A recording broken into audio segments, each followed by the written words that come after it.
Not one of the oldest series in the SEC, as Allstate brings you the series history.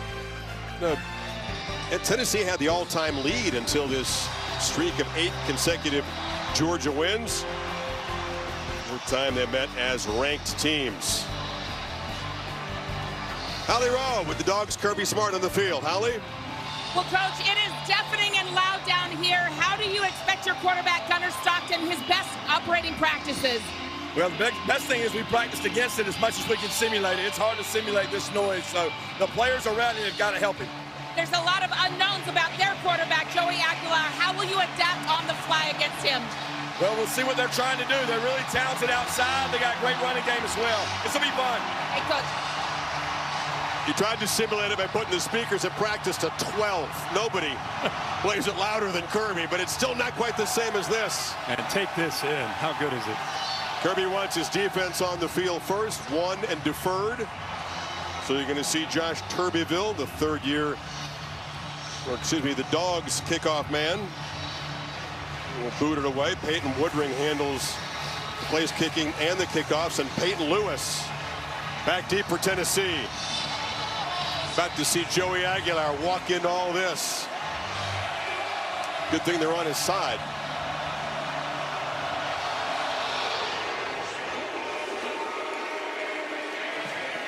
And a touchback. He's 24 years old, from the Bay Area. 0-star recruit, almost gave up football. COVID cost him a couple of years, wanted to be a fireman. City College, San Francisco. Diablo Valley Community College. Appalachian State, again, thought his career was over. Then Diego Pavia wins the lawsuit. He gets one more year, goes to UCLA. Was there for like 4 months until Nico Iamaleava showed up. Then he took Nico's old job, and he's here at Tennessee. Everybody have all that. In other words, he's been through it, and he's come through the other side, and they feel they got a guy that can lead this team. We'll find out today how real that is in the SEC. Deshaun Bishop is the back. They'll rotate them. A nice high percentage throw to get Aguilar going, and they'll pick up 8 yards. Now, the great thing about Aguilar, Chris, is he's experienced. You know, in this transfer portal era, they love to have vets that could come in, especially at this position. Second and short handoff. Bishop plows ahead, and they get the drive going. This offensive line, as you mentioned in the open, how important it is to be able to have the complement to Aguilar. This offense starts with their running game because it opens up every aspect of their vertical pass.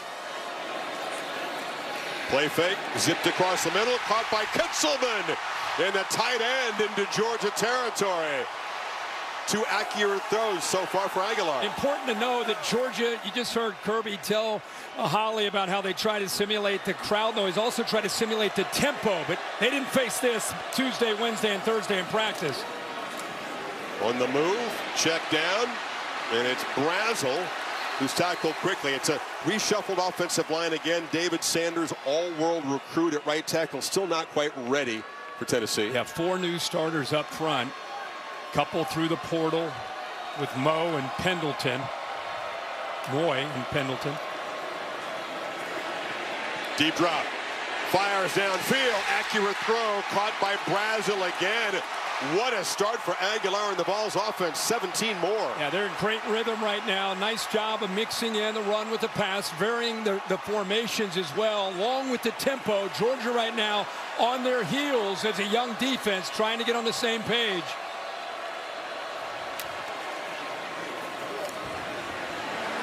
Bishop barrels up the middle. This is familiar. Tennessee has really started fast against Georgia. Led 10-0 in Athens last November. It's exactly right.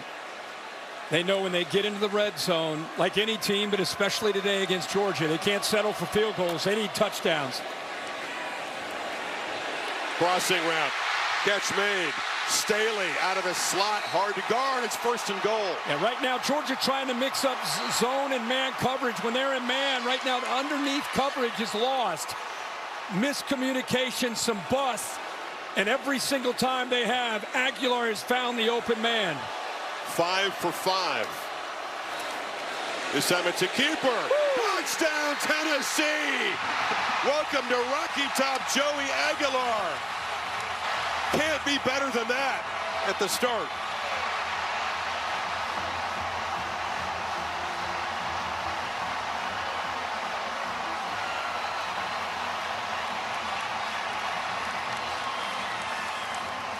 Well, how do you keep a crowd in a game? You go right down the field. Quarterback's 5 of 5, 8 plays, 3 on the ground, 5 through the air, and you go up 7-0 to get this game started.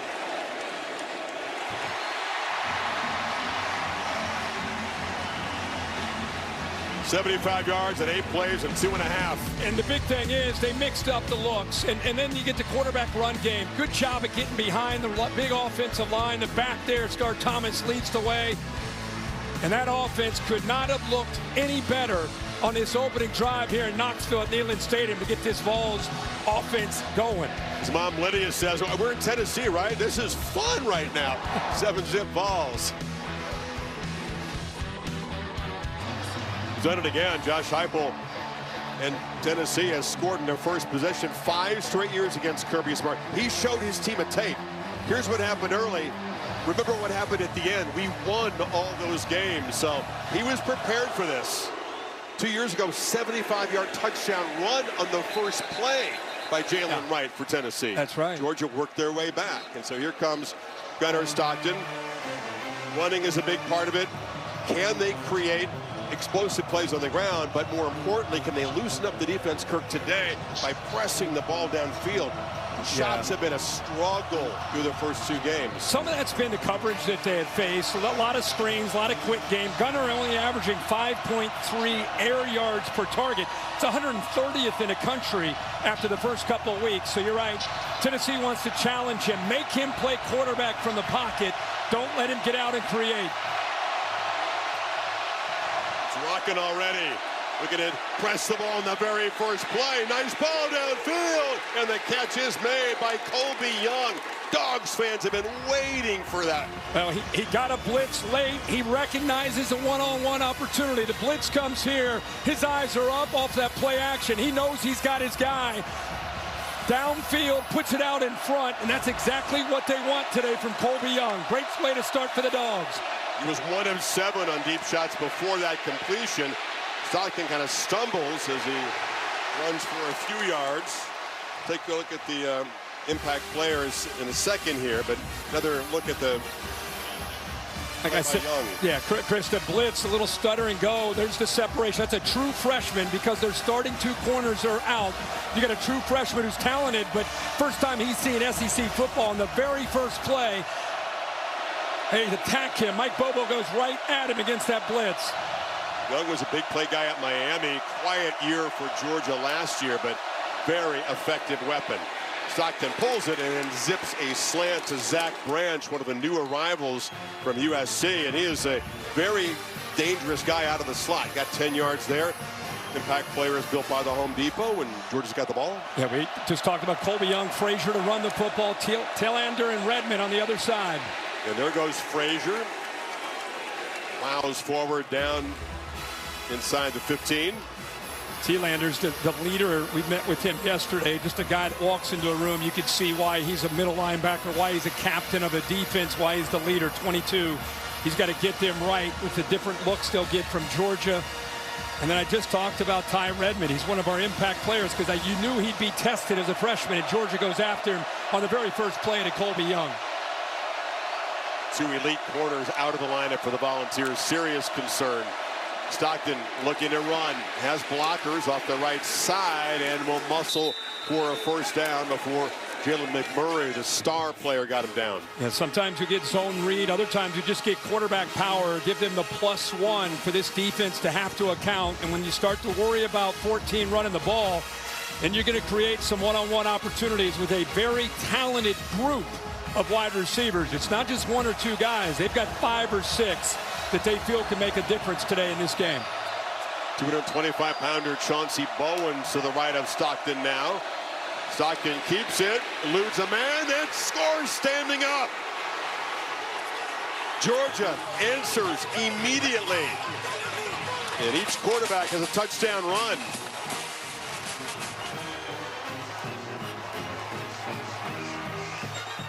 What a response. Yeah, what a way to start this game.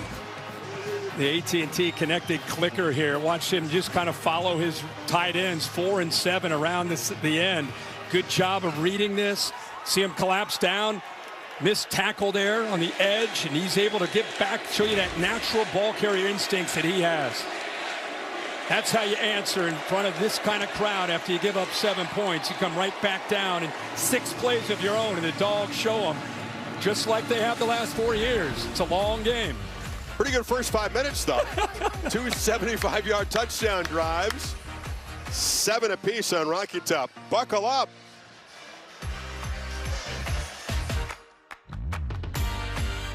Born right here, downtown Knoxville.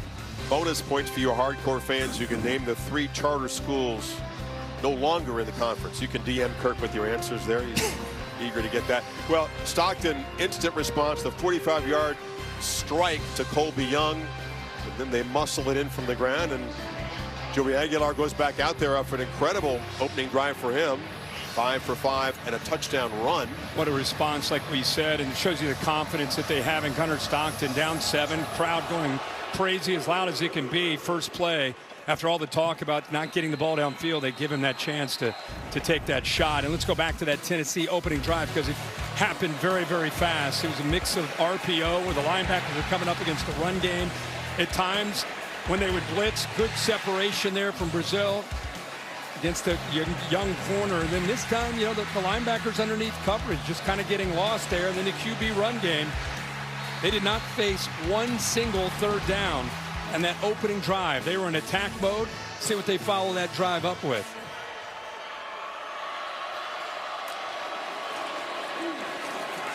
It's a run to Bishop. Picks his way around left end for 3 yards. They were able to pound Syracuse and East Tennessee up front. And Kirby said on tape the offensive line looks good, even though it's been reshuffled a bit. And streaking downfield is Brazel, who makes the catch and runs to the end zone. Flag down. We'll see if it stands. He beat Ellis Robinson for 72. Yeah, it's going to be a flag that they'll decline on Ellis Robinson. He got beat. He ended up trying to catch up, never fall on the football, interfered on Brazel, and then Brazel makes the play, keeping his feet, goes to the end zone. Pass interference. Defense number 1. Philly declined. Touchdown. This crowd in love with Joey Aguilar at the moment, pressing the ball downfield. Very high on his list of skills. We've seen it already. Yeah, and this is an aspect of their offense. People talked a lot about Dylan Sampson last year. He led the SEC in rushing, and you know, he had to adjust. Josh Heupel had to adjust his scheme to be more of a physical running team. The reality was Nico struggled with accuracy downfield, and as you've seen here, that's not been an issue with Joey Aguilar. If you're a Tennessee fan, how great is it to see that vertical pass game back in this offense? In these first 2 drives, Joey 6 of 6, 134 yards and a touchdown. We're 5.5 minutes into the game. Shades of when Jalen Hyatt was here. They would attack right down the field. Yeah, and I think they feel that this is a great group. And Georgia, again, stunned right now defensively. They've loaded the box against this run game. They're playing man-to-man. Safety gets downhill, so it's one-on-one on the outside. And against this offense, that's the reality. If you're going to put the numbers towards the run game, you're going to leave yourself one-on-one on islands. And that's Ellis Robinson, a 5-star from a year ago. He's a redshirt freshman. Gets beat, has the interference, and what a job by Brazel keeping his feet. Second straight game that Brazel's had an early touchdown. The guy who came from Tulane. Looks like on the PAT, there's a Tennessee player down on the field, still being looked at. Looks like it's Bennett Warren, who's the backup offensive lineman, part of the PAT unit.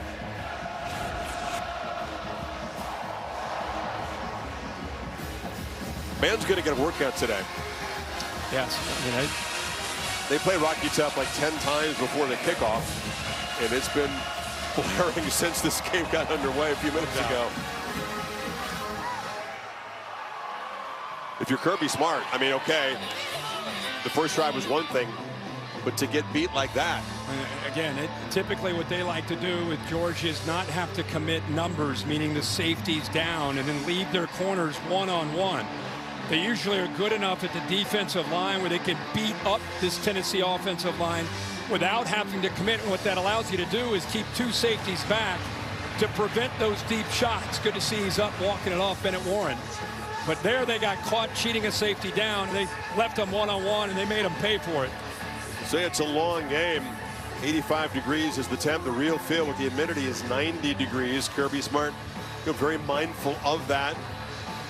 And we'll see as this game wears on. If they keep running up and down the field, it is going to be a test of stamina and conditioning. Zach Branch at the goal line as Tuberville boots it away again.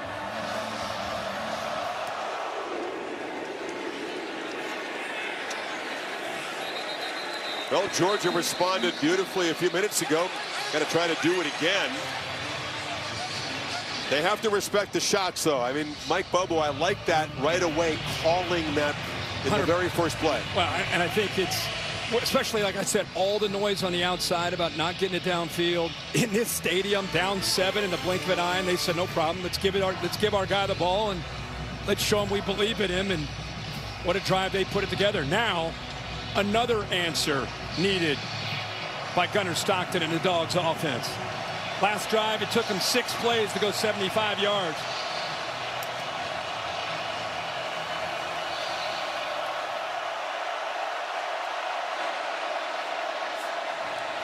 And off on the right side, that's Dwight Phillips, the speedster, who was stopped for a short gain. They wanted to reemphasize the run game, Kirk, which was incredibly second worst in the SEC a year ago. Yeah, exactly. And this is how you do it. You get Farouk downhill. Boom. He is a physical safety. You know, that's a spot that they're very thin. Had a couple guys graduate, a couple portal guys. So got some young, talented players. Stockton zips it into traffic. Volunteer defenders bracketing the receiver. Arian Carter was close. Oh, close. I think it went right through his hands. 7 had a chance there to come up with an interception. The underneath coverage at linebacker. That ball went right through his hands. Third down snap, ball knocked loose and falls to the ground. And they were not signaling incomplete here. Ball finally picked up, but Jordan Ross off the edge pressured Stockton. They played with tempo in the first third down of the game, and Fowles brought the heat. They're having a conversation here. There wasn't an immediate signal of incomplete. Steve Marlowe in charge of the SEC crew today. Illegal substitution, defense, more than 11 players on the field at the snap. 5-yard penalty, third down. Yeah, they ran on Joshua Josephs late. There's a little bit of confusion on Tennessee's side trying to get a guy off the field, but they definitely had 12 on the field. Wanted to get a third down package out there, but Georgia was too quick for him. So now it's third down and 3, empty backfield. Pressure is picked up. Stockton, back shoulder throws incomplete, trying to get it to London Humphreys. It made a good effort, but the Bucs punt team comes out. Instead of trying to get it underneath to a tight end, they decided to take advantage of some opportunities downfield. That's a one-on-one matchup. Back shoulder fade, timing pretty good. Humphreys just a little bit late reacting, just off his fingertips. Unable to convert, so the Vols defense does their job. First stop of the game. Aussie veteran Brett Thorson ripped his ACL up, remember, in the SEC championship game. Second game back, still getting his form back, but he is an elite punter when he's got that. Boo Carter retreats and makes a fair catch at the 16. 51-yard punt. Seems to be healthy. It's the plant leg that he ripped his ACL on. Joey Aguilar has engineered 2 quick touchdown drives. Vols get the football back up 7. Here's Tennessee's third possession. Kirk, if you've given up 150 yards in the first 10 plays, all but 16 through the air, what does Kirby Smart, Glenn Schumann have to do right now to try to stop the bleeding? Well, what you have to do is put a roof on top of the defense, meaning keeping your 2 safeties back. You cannot keep leaving these corners on islands. Looks like they're doing that right here in the first play. Tennessee's going to run it to Star Thomas, part of that rotation, the transfer from Duke. Terrific start to his Tennessee career. Short gain there. Xavier McLeod, good job there getting off the blocks. The reason you can play with 2 high safeties again is if your defensive line can win the battle up front in the run game. Aguilar on the move, flips it short. Mike Matthews makes a man miss. They move to 6 again. Drive up and running at the 31. 14 more yards. Yeah, that's man coverage, but a long way for Dalen Everett to come over and try to stay with Mike Matthews, who can fly. Good size, 6'1", 200 pounds. Their best cover guy.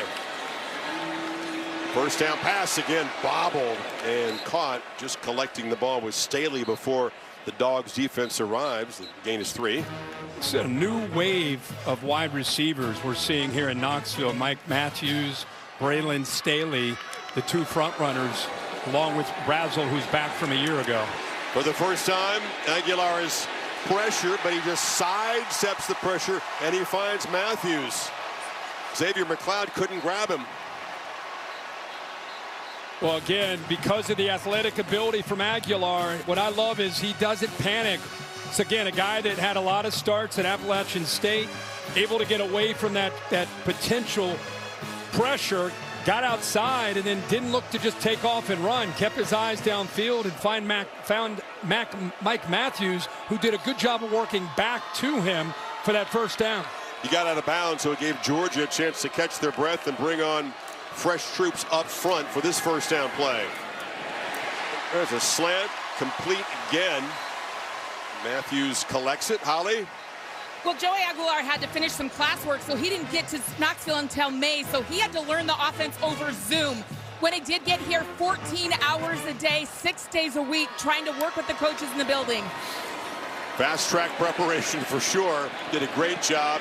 Showed up hungry and ready to learn. First incompletion there, and a flag is down. Looks like it could be a hold on Tennessee. Chris Cole brought pressure from the backer position, and it is a holding penalty. Left tackle Lance Hurd, as you say. Georgia trying to do the best job they can, especially on the near boundary against his tempo of rotating corners on and off the field. You know, these guys are running 20, 30, 40 yards downfield almost on every snap because of the Tennessee receivers. So instead of just keeping 2 guys out there, and Daniel Harris and Dalen Everett, they're trying to get Jones and Robinson in there as often as they can. Try to keep these guys fresh. Yeah, that's essential. Depth is important. We talked about the heat today and the stress on this defense. Intentional grounding, number 6, is accepted. So lost it down at the spot of the foul. 3rd down. So besides the hold, they felt that Aguilar was just throwing it away to the sideline there. Yeah, there's the hold that they declined right there. 53 Hurd against Johnson.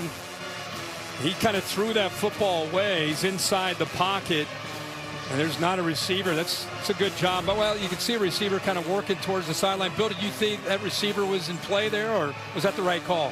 It's the right call. The official downfield has to make that decision whether or not that receiver would have been in the area, and his judgment was fine. Okay. Beginning to get a little pressure on Aguilar in this series. So the penalty means that wasn't an incompletion. He's still 10 for 10. 3rd and 13.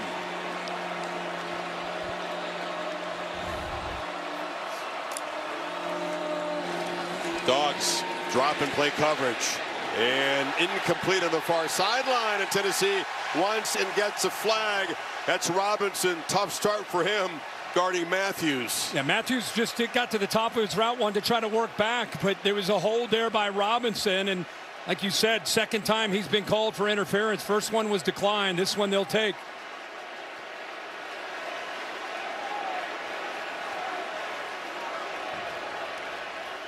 You're under constant Pass pressure. interference. Defense number 1. It's a spot foul with an automatic first down. As a DB facing this offense, it's intense. And it was 3rd and 13. Yep. So Tennessee's able to catch a break. Kirby Smartboy, he finally had Tennessee behind the sticks. Had a chance to get this defense off the field, but the pass interference, they're going to get Ellis Robinson off the field and bring Everett back in. He's on the left side of the offense into the boundary. Play fake again, zipped on Staley makes the catch and falls forward to the 33. Already third catch for him. It's not overlook the accuracy that Aguilar is throwing with, not just statistically, but the reality is yards after the catch. He's putting it in a place where the receivers can catch the ball and have a chance to run with it. Star Thomas, quick burst and then runs into traffic. Be a couple yards short on 3rd down and 2 now. Pretty good when you all the talk about Aguilar and his travels, and he was at App State, and then he went to UCLA, and now he's the quarterback here in Knoxville. How would he be? And he's 11 for 11 to get this game started for 185 yards. Ethan Davis, Vols tight end, ran off the field holding his arm. That's what the delay is for.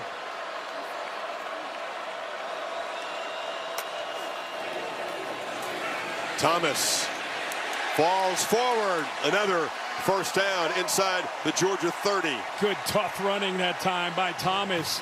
He was met right close to the line of scrimmage by Gabe Harris Jr. Did a good job of getting off his block. Looked like he had a chance to maybe make that play short of the first down, but Star Thomas kind of has great feet, can make you miss. That time just lowered the shoulder, the Duke transfer, and just picked up those 2 or 3 tough yards. It's his 4th school. Quite a few guys on this roster that have multiple stops. Coffeyville Community College, New Mexico State, before going to Durham. 1 year now, Tennessee. Pitch on the edge, Staley again. Between a couple defenders, dragged down to the 22. Excuse me, that's Matthews. Remember, Chris, you asked me at the beginning of this drive, what can Kirby Smart do? And I mentioned putting a roof on top. The reason you do that, you make Tennessee, instead of that explosive play, you make them have to drive the football. It's the 10th play. This will be the 11th play of this drive. So Tennessee finding answers to those safeties sitting back. Across the middle, Kitzelman. And the tight end makes another impact play. The Vols got a first down in their red zone, 9 more yards. Again, safeties are back. You got to make plays underneath, and then if you're throwing the ball accurately, you get the tight end and the receivers a chance to pick up those valuable yards after the catch, and that's what we've seen this entire drive, mixed in with a little bit of the run game. Former Bama tight end, one of the alpha leaders of this Tennessee team. First down, play fake, end zone, touchdown! Perfect strike, Chris Brazel. Vols 3 for 3.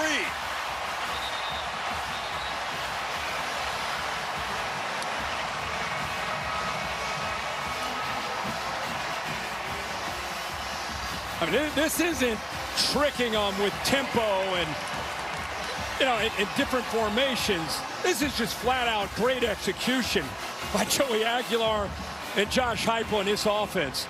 Look really well prepared, playing in rhythm, playing with confidence, and whether it's zone or man, they've got answers. You come out of the Sun Belt, the one game against high-quality competition. Clemson cleaned your clock. He's starting 14 for 14, 213, 2 touchdowns. Yeah, pretty good start. Chris, I want you to watch K.J. Bolden, who's an outstanding player, and watch how he kind of gets lost here with his eyes. Doesn't really make a play on anybody. You got some crossers in front of him, but watch this outside move by the receiver, sets up that inside move to the post. But the free safety, K.J. Bolden, who's a great player, all-conference, maybe all-American caliber player, just got lost with his eyes in the backfield and with the receivers crossing in front of him, and he completely misses to get back and support the corner, and Brazel makes him pay for it. Great job again by Aguilar throwing in rhythm. Nobody has ever lit up a Kirby Smart defense for more passing yards than that in the first quarter. Now, this is the, you know, you got to go back to Hendon Hooker's. The last time a Tennessee offense looked like this, whether it's Georgia or anybody else, just the execution of it, the way they're firing on all cylinders. Branch at the goal line. And he can be an electric player in the return game, brought down at the 28. So now, if you're Gunnar Stockton and the Dogs, you got to take a deep breath. Still plenty of time in this game, but your defense is struggling like you never see them struggle. You know, what worries you as a defense for Georgia, you give them a 21-7 lead. That's like getting into a 100-meter dash with somebody and giving them a 20-meter head start, and you're playing catch-up. You do not want this team to get too far away from you, because it's hard to catch up to an offense right now that's executing the way they are.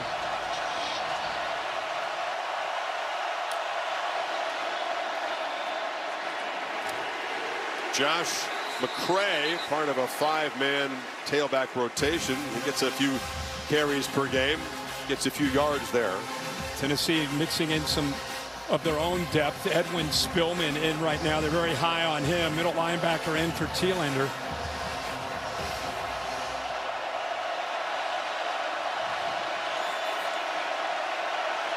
And tough to make a check at the line of scrimmage with this crowd. Plenty of time on the clock.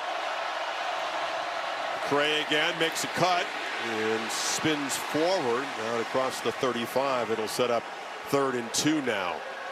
So you're saying this 3rd down's important, even though it's really early. Very important. Yeah, having a running quarterback in these kind of situations really helps, whether you utilize it or not. Just the threat of it, something that Tennessee's got to be aware of.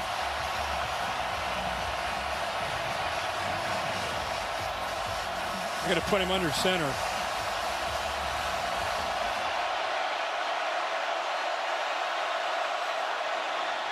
Handed off inside McCray. 3 carries in a row. Flag is down. It's enough for the first down at the 39. Check the marker.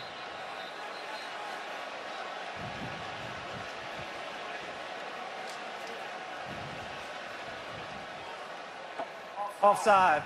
Defense lined up in the neutral zone at the snap. It's a 5-yard penalty. Results in a first down. Yeah, it's Tyree Weathersby. You know, the offense is left side, defense is right side, right here on the edge. He's been trying desperately to get healthy. Was sort of questionable midweek. One of the many Georgia natives on this Tennessee roster. Dogs from the 40 now. Frazier in the backfield. Fake it to him. Stockton took a quick peek, and then, as he does often, nothing's there. Takes off quickly, takes a short sack by Caleb Herring. You know, he drops back off this play action look. Watch his head. He's looking to his left. Doesn't see anything that he likes. See how he's looking over here. By the time he decides to come back to his right, there's nothing there. One of the areas he's really going to have to continue to grow is working through his progressions and sitting in that pocket when he has time to throw. Paul's been good at getting after the passer this young season. Behind the sticks now, 2nd and 12. Pressure again. Stockton flushed and just throws it away. Rush got there in a hurry. That was Herring again.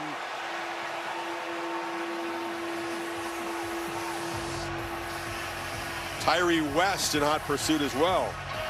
They've got a number of guys that can get after this quarterback. Herring has got great length. It showed you that time the kind of speed he has off the edge. You lose a guy like James Pierce to the NFL, you wonder who's going to be those next guys that kind of step up to do it. Herring there. Joseph in this situation, also a guy 19 that can get after him. It's a committee, isn't it? Swing pass to Cash Jones. Their 3rd down specialist had a long way to go and didn't get first down yardage. We'll see if Smart now near midfield feels like going for it on 4th down. They need 4. With the way this Tennessee offense moves the ball, that'd be a gutsy call by Kirby Smart. Maybe a hard count to draw them. I mean, the last 3rd down they had, they were able to get the offsides. Just Tennessee lined up offsides. Need 3 officially. Jones in the backfield. Hard count with a timeout. Are they going to go for it? Play clock at 2. They're going to run a play, and they get it. Slant to Zach Branch on target, and they're inside the Tennessee 40. Well, he got to the inside against Boo Carter. It's the transfer from USC.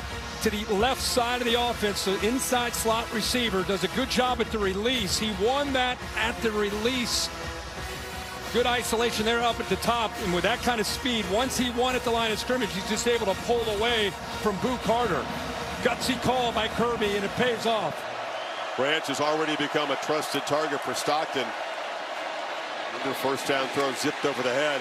These guys very busy, as you said, out of the inside slot. That time he'll move him all over the place. He will get downfield and threaten the defense vertically, even though he's also very dangerous near the line of scrimmage with the football. Yeah, he sure is.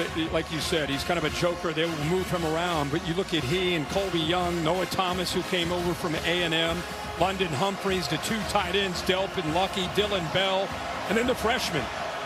And they've got a great group.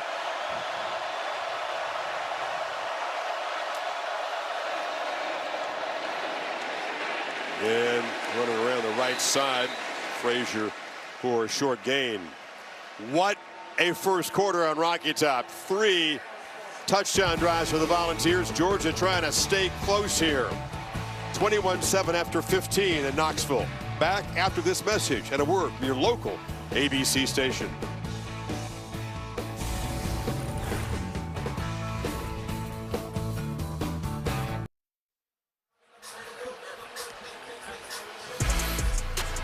Fun start to this one. The SEC on ABC. SEC All Day presented by IHG Hotels and Resorts. Rare early season meeting between these teams. They shifted Georgia-Florida or Tennessee-Florida to late in the season, so they're able to open up this slot. Dogs need 7 on this third down. It's 7 guys walked up. Who's coming? Who's dropping? They're all coming. Ball quickly to the perimeter. Branch has a crease. Zach Branch in a foot race. They won't catch him. Georgia on a 3rd and long strikes for 6. You bring the house, not much help on the edge, right? Yeah, usually you walk guys up. You're trying to get the offensive line to guess who's going to come and who's going to drop. Kirby fired up to see his team again compete, come up with an answer here on 3rd down. Gunnar Stockton looked out there and he saw 3-on-3, and he knew if he could get it to number 1 with a couple blockers, he had a chance to make the one guy miss, and he could be capable of taking it to the house. It's exactly what he did.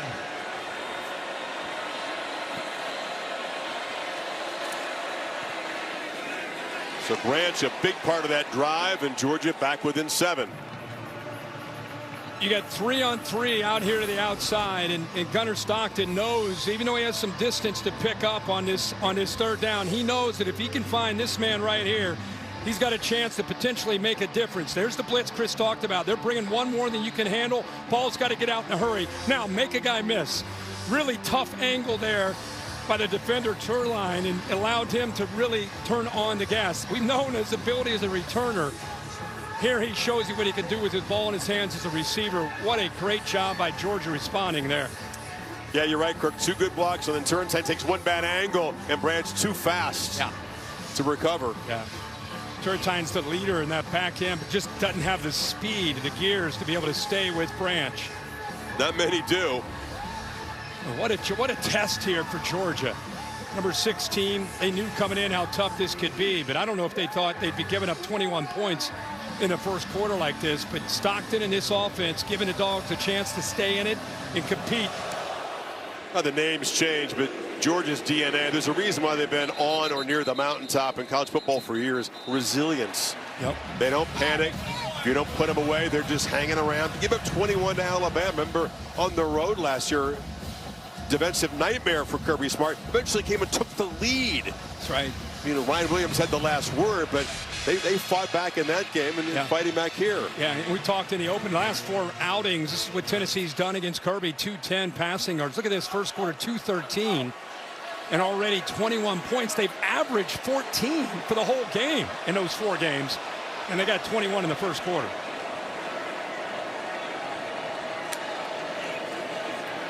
Fake to Peyton Lewis. Aguilar on the move across the middle, and making a catch is Travis Smith, the true freshman. It's incomplete. Couldn't quite hold on. The blow was delivered, and he didn't quite complete the catch. Now, Guerrero did a nice job of coming up to make that contact. What focus there to initially catch the football, but because he got hit, the timing of that dislodges the football. Perfectly timed, clean hit, and the ball comes out. Had a chance to recollect it after the hit, but it kind of squirted out of his hands. Lewis on a second down run works hard for 6. Holly? Well, guys, Ethan Davis went out. It looked like his shoulder had popped out. They've put it back in. He can get back out and play right now. Put it back in and high tempo. Pressure. Aguilar avoided the sack initially. Flag is down in the secondary. Georgia stopped did the line not, of scrimmage. They didn't get off the field. They tried to substitute, always tricky to do against Tennessee. Tennessee hurries. They see them trying to substitute and look at the Illegal top. substitution defense. They More don't than do 11 it. They players on the field aren't at the quite snap. able to get off the 5-yard field. penalty. Yardage results in a first down. Nick Saban talked about that this morning on College Game Day. We talked yesterday with Kirby on our call about third down substitutions or any down, trying to get 3 or 4 or 5 guys on or off the field. When Tennessee doesn't substitute as an offense, you better do it. You better do it fast. They try to sneak 4 guys out there, just unable to do that. You got to sprint off the field, too, as tired as you are in that situation. They didn't get off that quickly. So Tennessee, first down from the 36. It's Lewis in the flat and couldn't hold on. Pass was behind him. Pressure coming off the edge there by Janelle Aguero. Created some traffic in the area. Boy, they are very fortunate he didn't come up with that football. The linebacker, C.J. Allen, got caught up in some traffic, and they were playing man coverage. There was nobody down that right sideline. If he was able to hold on to that football, that would have been at least a 30, 40-yard gain, if not a touchdown. It's the second time, that previous play, second time Tennessee's been able to pick up a first down on a third down via a penalty. It's a second down run. Collision off the left side. Peyton Lewis can flash some serious speed. Hasn't really had a chance to break a long one yet this year. Ja'Cory Thomas made the stop there. Going to be 3rd and 7 now. This is what I talk about, where Tennessee, if they don't substitute, Georgia now they are. They are going to substitute because Tennessee brought a player in. So they hear Kirby's talking to the official about making sure they have time to get their guys on the field. Yeah, mass substitutions for Georgia as they just try to slow this Tennessee offense down and force the punt for the first time. Please reset the game clock to 13 minutes, 58 seconds. 13:58. Put 30 seconds back on here. This is a play by Mike Matthews. His helmet comes off, so even if he didn't want to come off the field to continue to go tempo, he's got to come off the field. That's what Kirby was talking to the officials about, make sure he had to come off. Again, gave Kirby and the Dogs defense a chance to get their personnel, give them 5 defensive backs. See if it makes a difference here. Aguilar, incomplete.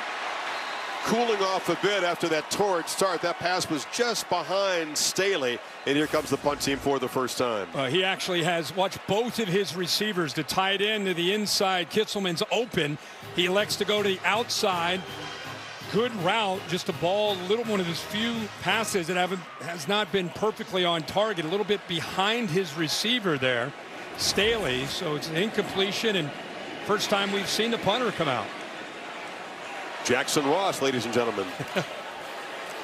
And he rolls to his right with some pressure there, gets it away. And Branch doesn't play it. Is he going to get to the end zone? They sprint down and bat it back short of the goal line. It's a great special teams play by Bennett Brady. The long snapper went all the way down there and acrobatically prevented a touchback. Good hustle. I was watching, and nobody touched him at the line of scrimmage. It was a full sprint, and he's rewarded for that effort by just an amazing play here by the long snapper to pin the Dogs deep. Long snappers around the world say we're athletes too. No doubt.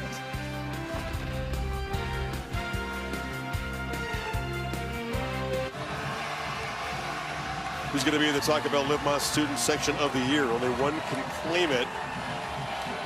Ohio State won it last year, and we'll see this year's champion. Bennett Brady, you're a long snapper. You're a backup. It's your 4th year in the program. You practice over on the side field. Disconnected from the program.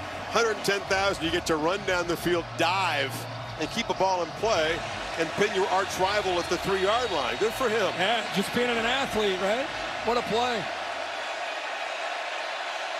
Stockton in the end zone along with Bowens, who's got it, and he bursts forward out across the 10. So they had little breathing room there with about 6 on first down. Arion Carter made the stop. Good job at that left side of the offensive line. Considering their pin, they open up a nice hole there for him to get downhill in a hurry. Should mention a true freshman, a 5-star. Juan Gaston is in the game at right guard. He's been in the last couple series. He's been banged up. We didn't know if he would go, but true freshman for Georgia, 6'7", 360. Future superstar, but lined up there at right guard. Yeah, your first quarter of your college career, you get injured. An ankle and an MCL in there now, playing through some pain, and the Dogs able to get a first down. Dylan Bell, versatile weapon, involved for the first time, moves the ball across the 15. Again, good job of recognizing the blitz there. He had an RPO set up. Always has the ability to flip it out to the receiver. Saw the blitz into the boundary and got it out there in a hurry. Picked up a good block and a nice first down to get away from their own end zone.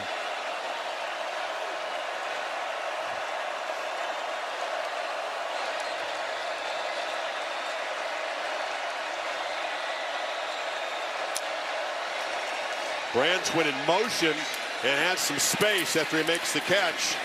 Kind of tracked across. They didn't really follow him. That's a nice first down chunk. Ty Redmond forced him out. There is a penalty marker on the field.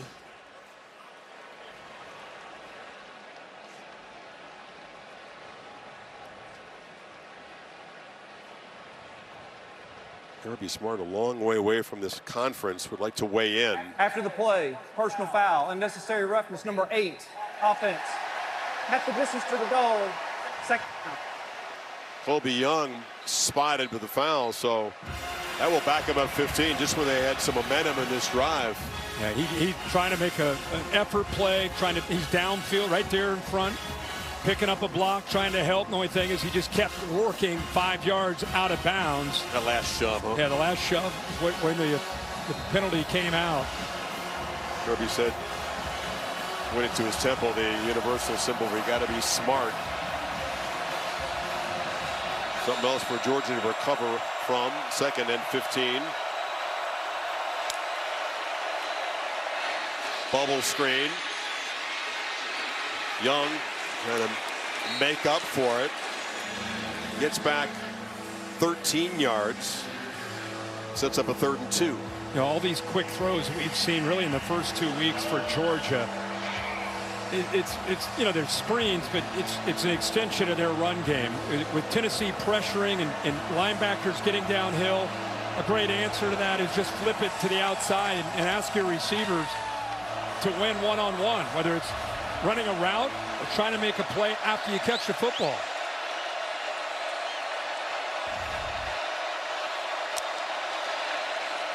Stockton running. The ball is sniffed it out, but he slipped the tackle.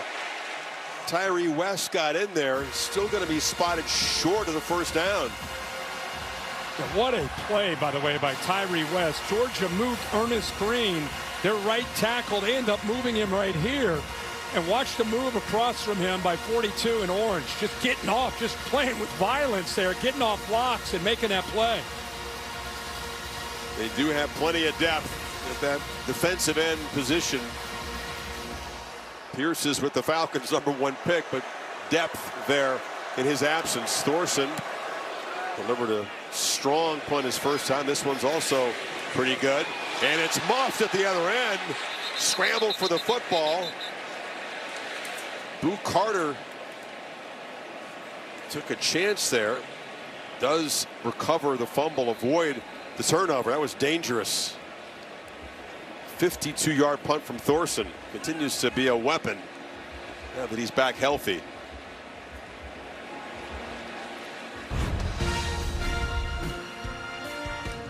Tennessee, got to get the offense going again. 21-14 Vols.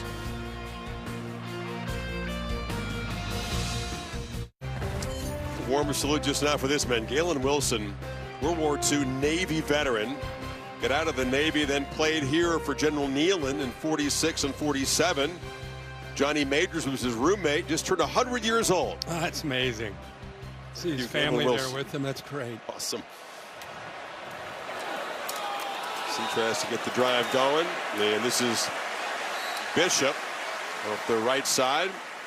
Picks up about 6.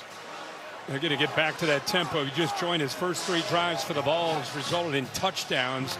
Last drive, first punt of the game. Aguilar, after 3 straight incompletions, which came after a 14-for-14 start, finds Matthews first down to the 40 in front of Dalen Everett. Yeah, Dogs brought the blitz here, but look at the hands here by Matthews. Watch him come back, and then all hands. Love to see that as a quarterback, because you know you can trust him. That time he kind of used that left arm to wall off the defender, went up and snagged that.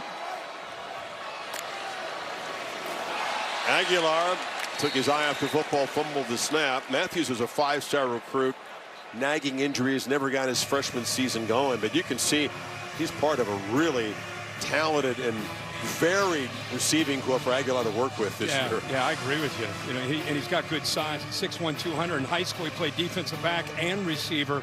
Took him till last year to really start to hone in, and really has taken off in camp this year. You can see it. 2nd and 14, deflected. Flag is down. I wonder if they lined up in the neutral zone. Raylan Wilson got a hand on the football. Yeah, they did. Kind of looked from here that. And man. Offside. Yeah. Defense number 90 lined up in the neutral zone. 5-yard penalty. 2nd down. Number 1 defensive recruit in the recent recruiting class, Elijah Griffin. Yeah, he's right here.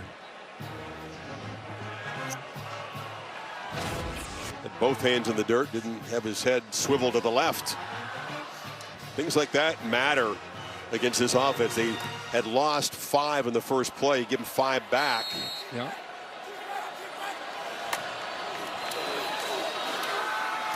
On 2nd down. The run is smothered as Bishop. Very little running room. Griffin makes the play that time, and it sets up a 3rd and 7. With the third down Tennessee's had. Remember, they went right down the field without needing 3rd down. Don't feel the same urgency. George is able to rotate, again, trying to stay fresh, trying to adjust to the down and distance here on a 3rd and 7. Get their better pass rushers in, better coverage unit in.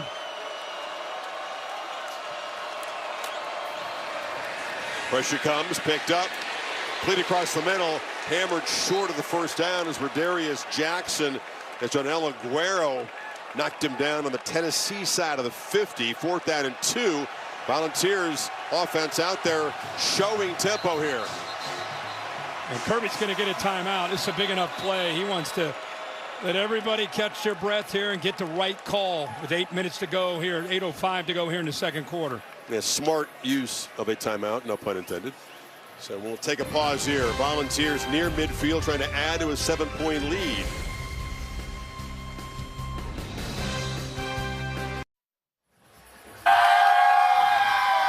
Director of the National Championship Trophy making the rounds here. Dogs have raised that a couple times in recent years. There's the defensive huddle in that timeout before this 4th and 2. Glenn Schumann in the red, defensive coordinator. See Glenn Schumann here, Kirby Smart here. Everybody dialed in. Kirby telling us this week that this team is a tight-knit, maybe even more tight-knit than they've had the last couple years. Love to hear that. Good meeting, good meeting. They're going to punt, though. Yeah. But, hey, without that timeout, maybe Tennessee goes for it, so they're going to get the football back regardless. That's a good point. Josh Heupel electing to play field position, and Jackson Ross does his job, boots it down. Branch makes a fair catch at the 10-yard line. So still midway 2nd quarter. As Kirby said, these are long games. They evolve, and the 1st quarter doesn't decide it. And the way this game started, I mean, it was back and forth and back and forth. In the last 2 or 3 series, it's become a little bit more of a field position game. And Tennessee punting the last couple times, pinning Georgia here at the 10-yard line to play the series before that. It was down inside the 5. So keep in mind, it's a big series. Even though we're 7:58 to go to the half, Georgia did defer. They do get the ball to start the second half. Let's see if Gunnar Stockton can do anything with this possession.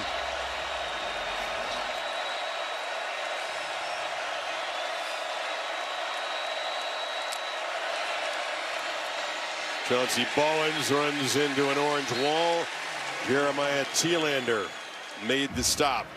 Georgia native, no Georgia fan growing up though. His dad coached college football a lot of different places. Utah, Bowling Green. Yeah, impressive guy. Loves the game of football. Bryson Eason, also 20 right in front of him, able to get penetration and free up Thielander to be able to get in there. Thielander's dad was around guys like Spagnola, Andy Reid, Dirk Cutter. Yeah. Stockton on the move into traffic. It's broken up. Flags. 2 of them come in. 3 of them now. Idris Farouk. Looks like he got there early.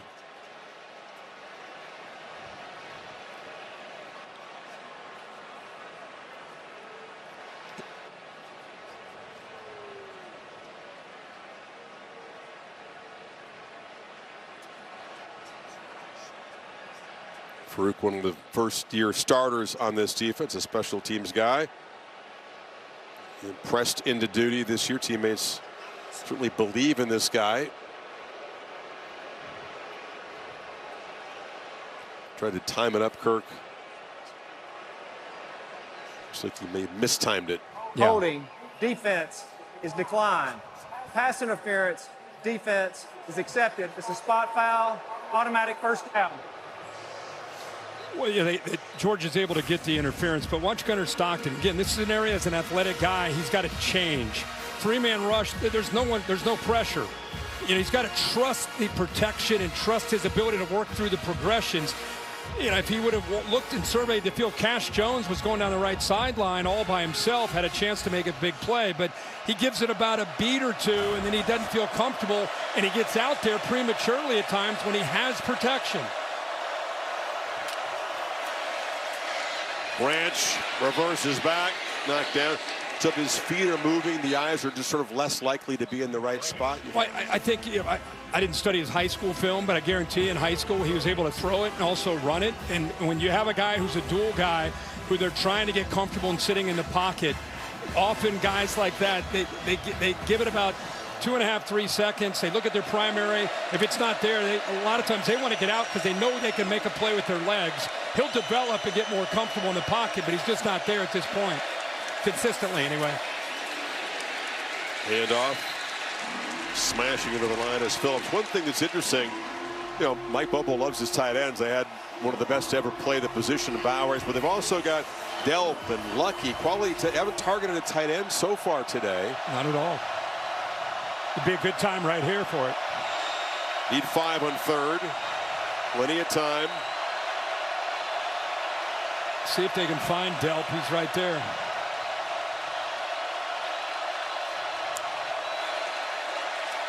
Pressure comes. Stockton has time and loops it down the field. Another flag comes in.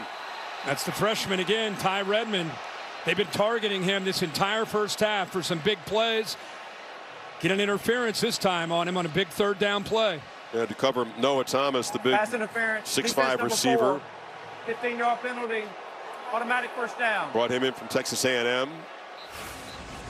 And they're 2 for 3 for 55 yards going against a true freshman, and now you get a PI on a 3rd down. Too handsy.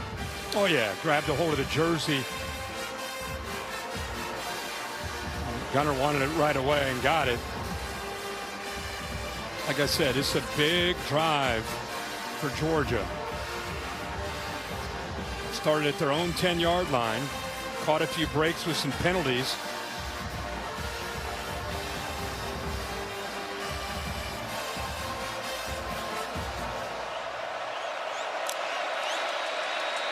Bowens bounces it.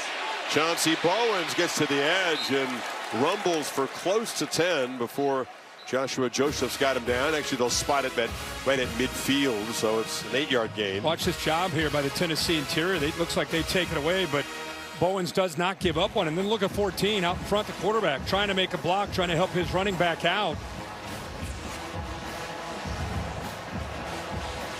I don't know how they spotted it at the 50, but that's where the football is. Looks like he fell well across that.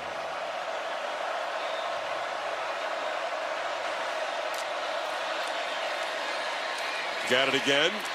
Oh, he stutter stepped.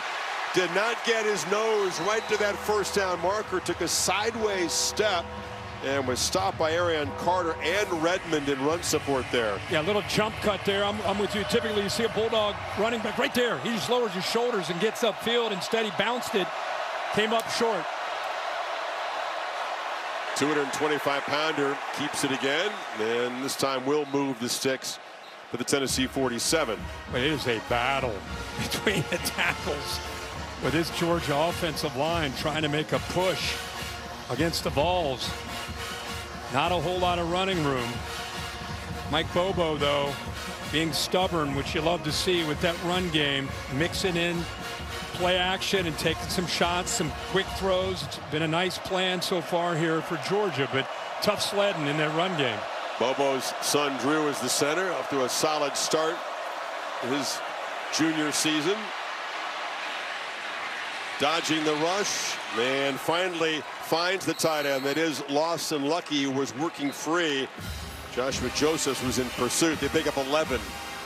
Yeah, it was a late release, almost a check down that time. Is an emergency. The quarterback needs help. He's able to locate him there. Good effort after the catch it once again there by a Bulldog. And hit as he throws, gets the ball loose. It's Oscar Doe, who tried to hurdle him and ends up planting a foot in the chest of the defender. So after no targets, the tight ends make back-to-back plays. 18 more. How does he get this ball off? Oh, right as he starts to throw it, Josephs hits him. But a heck of a job of recognizing that receiver to get that ball out. Tempo from the Dogs. Frazier, they're getting chunk plays now inside the 10. Tough to run inside, so let's get the ball either with a quick throw to the outside, out on the perimeter, or get Frazier, who just came in for Bowens, get him out there, who's got some ability to make the defender miss. It's a heck of a drive. Remember, started in their own 10-yard line. This will be the 10th play coming up. It's happened fast now, Cook. Let's see if they pull back on the tempo here. They'd rather not leave Tennessee time before halftime. Heupel does have the 3 timeouts plus the 2-minute timeout. Bowens again, bouncing off people. He's powerful when he does run north-south. Gets to the 6. It'll be 1st and goal. Going that 3 tight end look. Mike Bobo and Kirby have used a lot of different personnel groupings, a lot of different formations, trying to make this Tennessee defense have to communicate and mix in a tempo, like you said, fast, slow.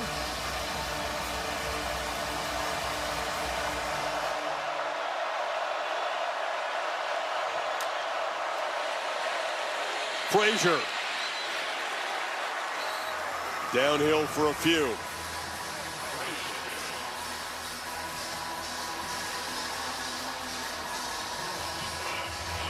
We're definitely slowed down. We'll get the 2-minute timeout here.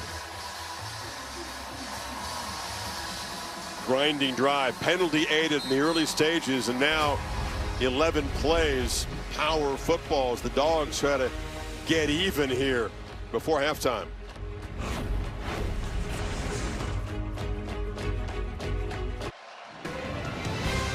Great September day in the SEC. When we are done here, it's off to the Bayou. Billy Napier and the Gators, much needed attempt at a big win. LSU rolling in at number 3. Follows at 7:30 Eastern time.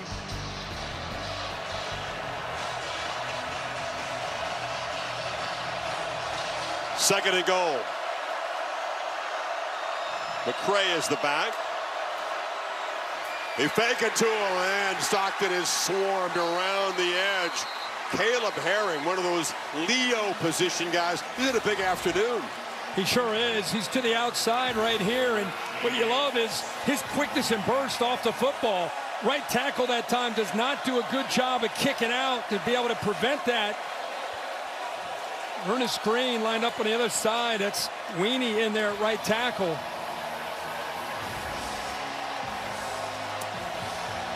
They lost an all-world guy at that position. He's part of a squadron of them trying to make up for it. It's 3rd and goal coming up.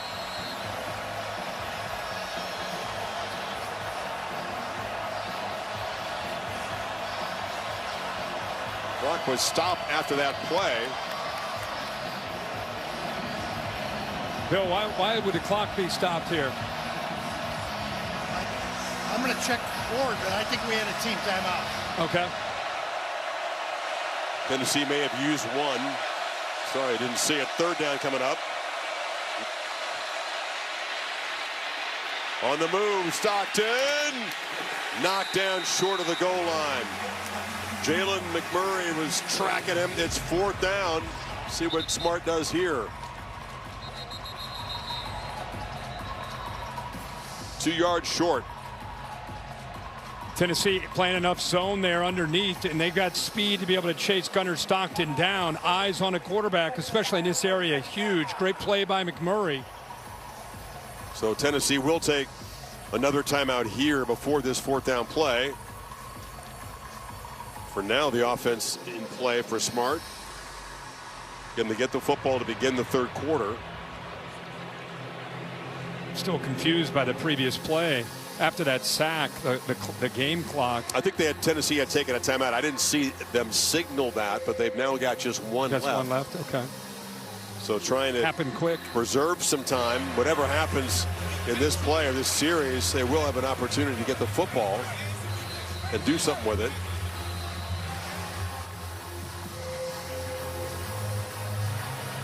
They don't need much time. Well, the first 3 possessions, touchdown, touchdown, touchdown for the Vols. The last 2, punt and punt. Stockton is a runner, an obvious option here. And now certainly it'll be a focal point. Now the kicker's running out. Well, Stockton also is the holder. Peyton Woodring, the kicker, is out there, and yeah, when your quarterback's also your holder, I guess you can play a little deception. So they're lining up as though it's going to be a 20-yard chip shot to cut into this lead.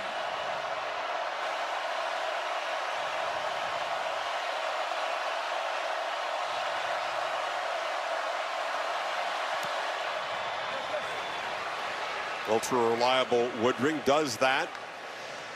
14-play drive, 88 yards. Penalties got it started, but Smart able to chip into this lead again. Kevin Nagandi, halftime, a minute 42 away. Let's check in with you. Chris, thank you so much. State Farm halftime report with Booger McFarland. Down goes Clemson. How Georgia Tech pulled it off. We got highlights from Atlanta, and we're keeping an eye on Miami and USF down in South Florida. Meanwhile, SEC Network, Boog, what's going on with Texas? Another slow start? Yeah, no doubt. Arch Manning still throwing the ball very inaccurately, but he can use his legs, the athleticism, to pull the zone read and get to the corner touchdown horn. It's only 7-0 second quarter. SEC Network, Texas over UTEP. Back to you, Chris. All right, Kevin, thank you. 14-3 as Miami tries to knock off the upset-minded Bull. We've already got 2 ranked wins. Late first quarter in Miami. So Tennessee, it's almost a win after the way they had 2 pass interference penalties early in the drive. Georgia got going and threatened, forced the chip shot. Yeah, we'll see if Aguilar and this offense can get some rhythm back here. Yeah, in those first 3 drives to this game, there was a lot of big plays. They had 6 plays over 15 yards. Aguilar was in great command, and Georgia answered right back. I mean, it looked like we had ourselves a shootout. Both those drives, 5 minutes in, it was 7-7, and Tennessee didn't stop. In fact, first 3 times they had the football, they put 3 touchdowns up in a hurry, in a blink of an eye. But give Georgia a lot of credit. Just kind of weathered that storm with this crowd in Knoxville, got the ball to Branch, get it to 21-14, get the field goal now, 21-17, get the ball again to start the second half. Aguilar across the middle, it's incomplete. So he's just 2 for 6 after that 14 for 14 start. C.J. Allen delivering the shot there. Yeah, great job by C.J. Allen. He's out here and he's just reading the eyes of the quarterback, and they bring him inside just enough to get, looked like his fingertips on that to knock that away.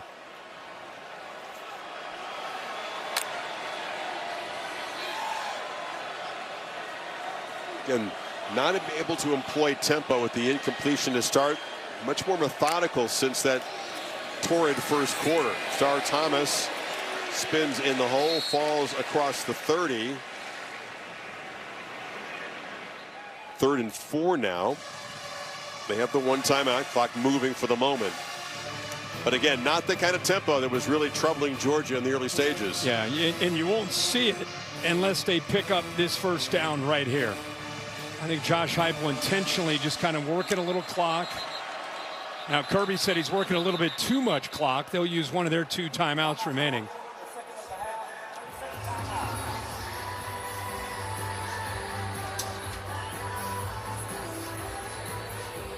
It's not how you start in this rivalry, it's clearly how you finish, and Tennessee couldn't have started better. Great for Joey Aguilar, come out, you know, your first big game, facing a quality defense, and it just like you'd practice it, like there's no one out there. But Georgia's going to do what they do. They're going to make some adjustments. They're going to work their way back in the game, and that's what we have. Good second half. Yeah, I mean, it's, if you're a Tennessee fan, you're a little bit anxious because of the way these games have gone, where they've started fast, and it's a 60-minute game. I don't know how many times since I've been in Knoxville I've heard it's a 60-minute game. It's a 60-minute game. It's because they've played pretty well for 30 minutes, but they got up to such a fast start. You're not going to be able to maintain that, right, for an entire game. But I think Georgia settling in defensively and getting their own offense going become a really good football game. Look at those last 2 drives compared to the first 3. They're able to get this conversion. That's where you'll see the tempo, especially with just the 1 timeout. Aguilar backpedals and takes a shot downfield. Matthews couldn't make the grab. Janelle Aguero comes up with it. So launching into double coverage, trusting his receiver. Instead, it's a takeaway for the first time today. Well, Aguilar's known for his physicality. Here he's just playing center field and does a good job of working to his right, to our left. Ball is hung up there, and Aguilar's gotten away with a few of those in the first 2 weeks against inferior opponents, but not against Georgia. Brought to safety over with his eyes. It's a guy that threw 24 interceptions in the last 2 years at App State. Can't throw that ball up in the SEC and think you'll be able to get away with it. Good job of coming over to make that play by Aguilar. The Dogs 1 timeout, a minute 2 from their 30. Let's see if Mike Bobo, knowing he's going to get the football to begin the second half, gets aggressive here.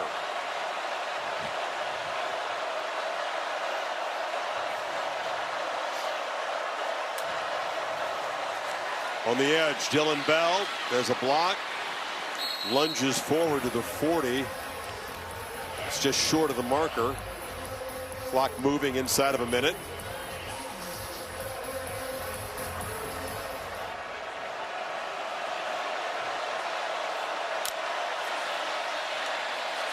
Slant, diving catch just enough for the first down. That's Young picking up 5. Yeah, great location on that football, away from the defender who actually did a good job of jumping the route, Colton Hood, but threw it away from him and used the length of his receiver, Young.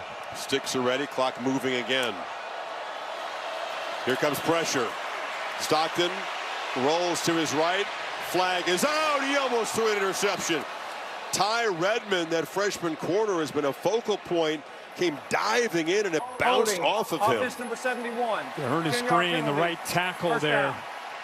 Again, when the quarterback leaves the pocket, it puts the offensive lineman in tough spots when it comes to dealing with the rush. They're expecting him to be in the pocket, and he gets out there. He feels that pressure. 71 right there on the hold, and a risky throw into traffic. It was dangerous. Very dangerous. There's the hold right there on the left. The field is shrinking right as he continues to roll.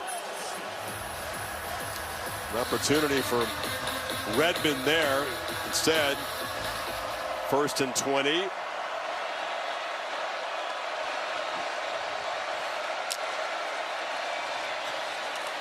Jones slips through a tackle, knocked out of bounds across the 40 by Carter.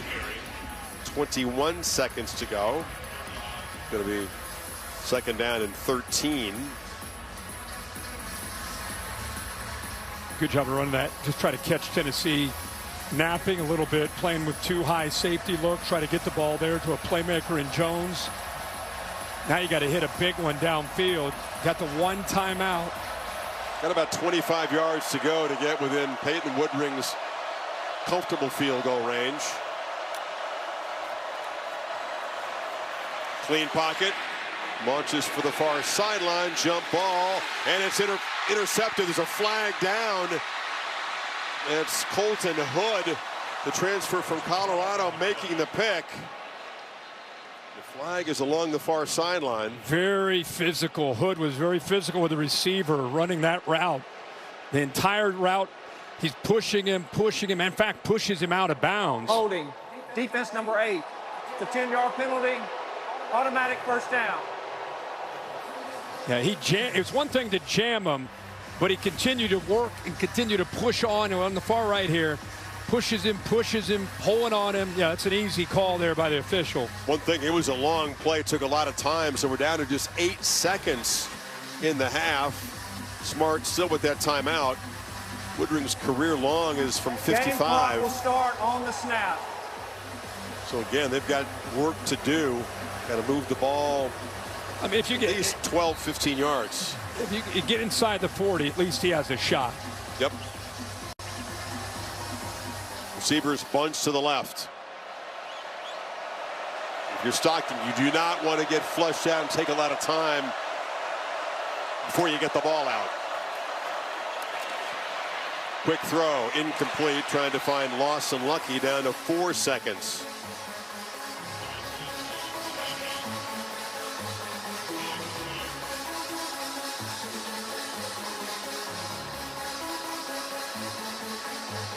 That took 4 seconds. Can you get an incompletion to get the clock stopped within 4 seconds to get the field goal team out there? Yeah, tough to do. At least they got the 1 timeout. You can throw a quick ball and just instantly take a knee as soon as you catch it and call the timeout from the sideline.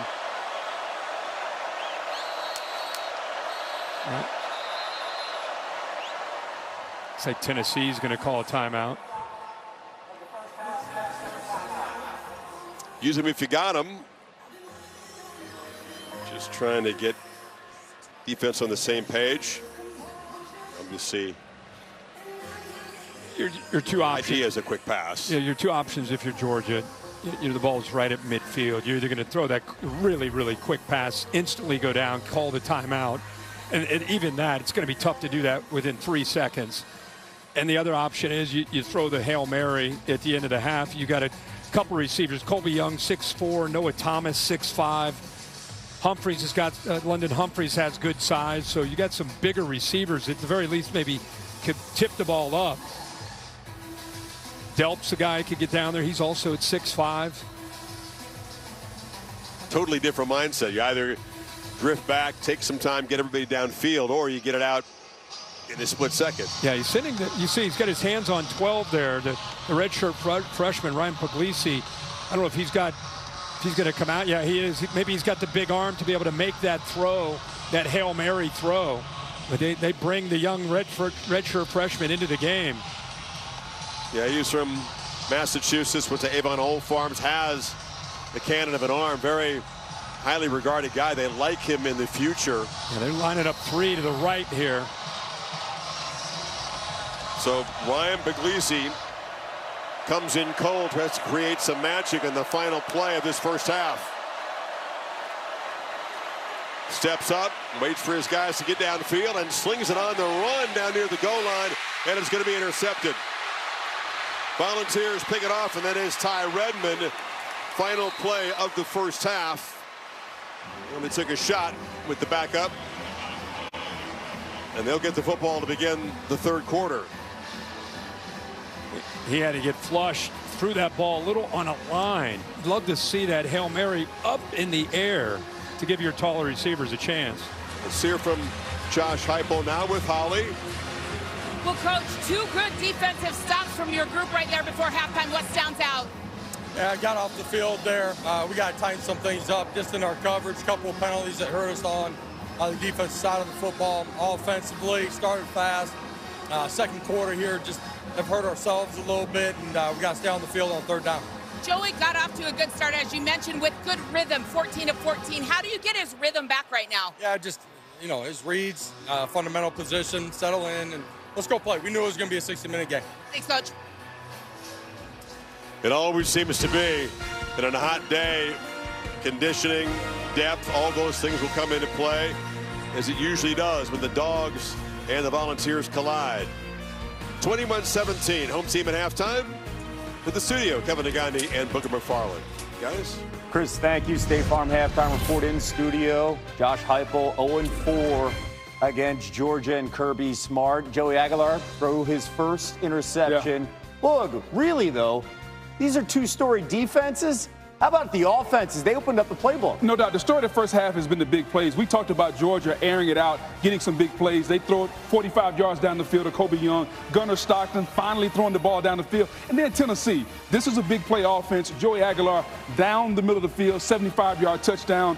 Really the difference in the game so far, the Tennessee defense making a stop in the red zone is 21-17. Yeah, this is the storyline. Georgia, when you take a look at it, first 2 games on defense, had given up only 15-plus yards 5 times. We had 6 of them from the Tennessee offense in the first half. Big plays galore, up and down the field. The key to the second half, which defense can figure out a way to make the important stop? Well, the Georgia offense will be on the field first. There you go. That's going to be a big story leading into it. How will they respond? Why are they celebrating in Atlanta? They should be used to this. Georgia Tech fans taking down another giant. Highlights on Clemson going down, plus reaction.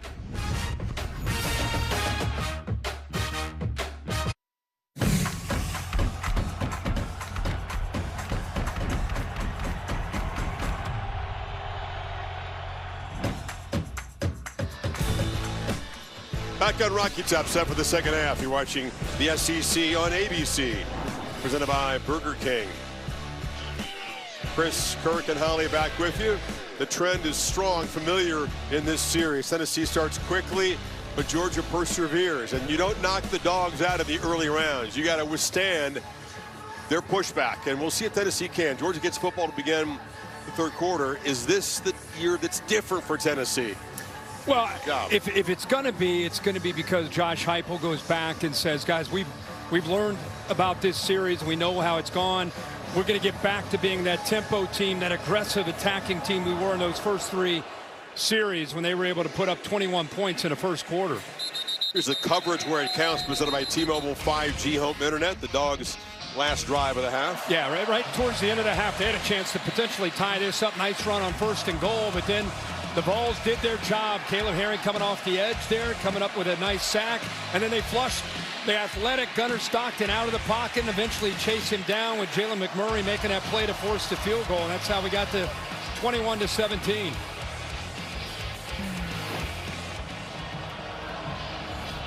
Stockton, 12 of 17, 178 in the first half. Cold start, got hot. A reverse of that for his counterpart Aguilar. Got a rough second quarter. White Phillips Jr. to the left of Stockton. He's got the football and he accelerates. Knocked down across the middle, but he picked up 8. T-Lander on the tackle. A nice job pulling around. What a block by Micah Morris to open that hole up. Really good execution up front overall. Bobo did his job to center to create some leverage, and then the left guard pulled around Micah Morris and just opened that up. Positive yards on 1st and 10. Another part of that script, not just stopping Heupel's offense, but Georgia imposing its will physically in the second half of these games with the running game. They'll pound it again with Frazier, and that's quickly picking up 17 yards in 2 plays. Yeah, this is, we keep kind of saying that this looks similar to what we've seen in the past, and this is part of it. You know, you've got to be able to stand up to the physicality of what Georgia is going to bring to the table. You know, it's one thing to have the up-tempo offense and the ability to score in a hurry. It's another thing to stand in the middle of the ring when Georgia wants to get physical. Can you stand there and endure that? Dylan Bellamy end around, ran into a wall there, and he's dropped behind the line of scrimmage by Joshua Josephs. Hollywood at Kirby Smart tell you at halftime.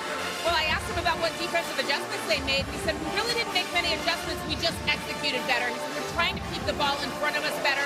We've done a nice job stopping the big plays that we were giving up. Remember, he showed them a horror film to warn them about what Tennessee does against Georgia in that opening quarter. The players have started to take note of that. And the Georgia doesn't get rattled easily.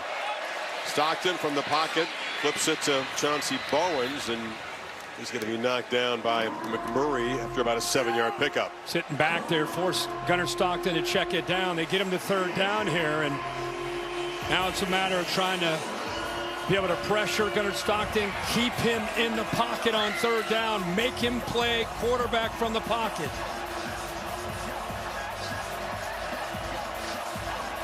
Dogs 3 of 6 in the first half and third down.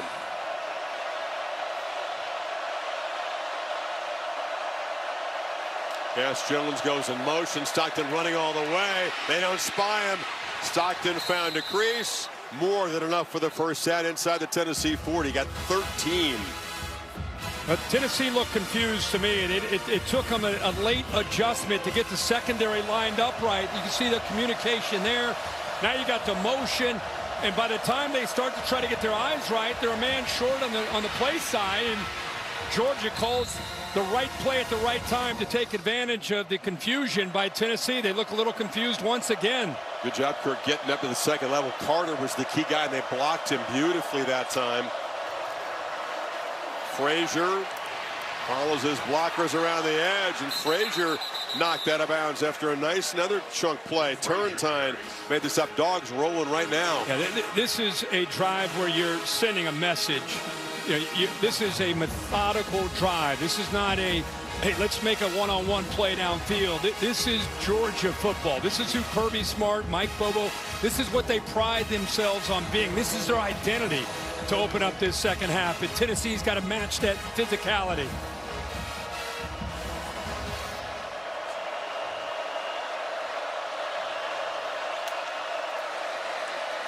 Frazier, they matched it that time. They were all over the running back, and Caleb Herring had a good ball game, spun him down. So it's another one of those third down and mediums now.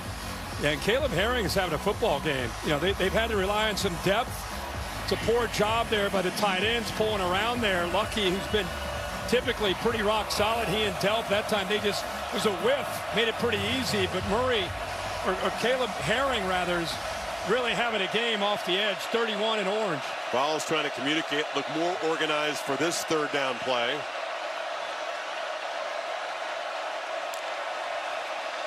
Ball went right up the middle. They got him. Easy pickup inside the red zone. Well, they gave him a little bit of their own medicine. They spread them sideline to sideline. Look how light they are in the box there. Not enough bodies. And that play just opened up in a hurry. Linebacker got downhill. Drew Bobo picked him up, 74, and look at that. Hey, Chris and I could run through that hole. That thing opened up. Better idea for Bowens to do it, but... Yeah, see Heupel's feeling it. He's trying to get the crowd going here. Ninth play. This powerful drive. It's Phillips who takes a turn. And he turns the corner, picks up 4 or 5. Like I said just a moment ago, this is what Georgia really prides himself on, is their ability to take a game over and kind of steal your will. That's 9 plays here to start the second half, 8 of them on the ground running the football. Now they're down in the red zone, trying to take their first lead of this game.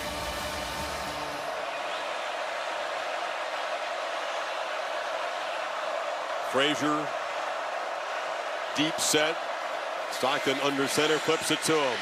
Frazier, no blocker out there. Gets enough space to get down inside the 10 before Turrentine made the tackle. I love the jet motion. Got all the eyes, all the energies going to the offense's left, and then you flip it to Frazier with that speed going the other way. Some tempo in 3rd and 1. Frazier again. It's going to be 1st and goal. Dogs at the 5. Impressive job by this offensive line. It is. That's 10 of 11 now that they've run the football. Keep in mind, Ernest Green, their starting right tackle, is not in the game. They got Michael Weenie in at right tackle. They got a true freshman, Donnie Glover, in 63 at right guard. So really testing their own depth on this offensive line as they can take control of this football game up front. O-line joined by 3 tight ends in the ball game for this 1st and goal play. McCray's the back.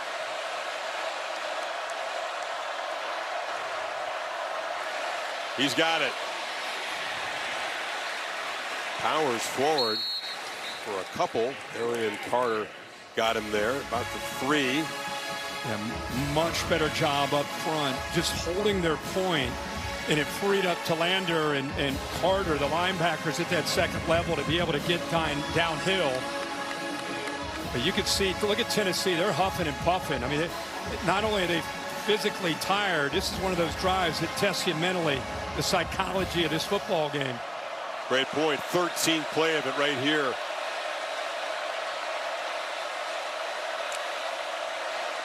McCray trying to go low. His dive stopped just short of the goal line. 3rd down coming up. Dogs playing with some tempo here. They're going to go fast. On that same look, trips into the boundary, probably run right. McCray, muscles, no signal, touchdown, Georgia. Powerful statement drive right down the field. Almost 8 minutes off the clock, and they take the lead for the first time. That's 13 of 14 plays on the ground behind that offensive line, mixing in different backs. Frazier, Bowens, saw Cash Jones here. What a good, tough run. Good job of that offensive line. They kept churning, and eventually McCray is able to get in there for the touchdown. So 17 unanswered since Tennessee had a 14-point lead in the 1st quarter.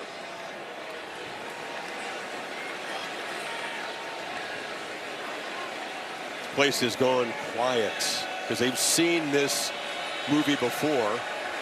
They know their team is going to have to respond strongly right now. Georgia right down the field. The mean machine in the red and black is in front 24-21. National Championship Trophy presented by Dr. Pepper down there at the Volunteer Landing. A lot of folks walk to the game here. You can take your boat, drive if you have to. And in Miami, January 19th, that trophy will be awarded. Can't wait to see what unfolds between now and then. Love this setting. Beautiful. I like a day game here, too. I mean, nights are electric, but it's just nice to be here one day, and the sun is shining. Seems like a long time ago that Tennessee was scoring at will, and Joey Aguilar couldn't miss. Rough 2nd quarter. Can he get back to the way he played in the 1st? Take a break.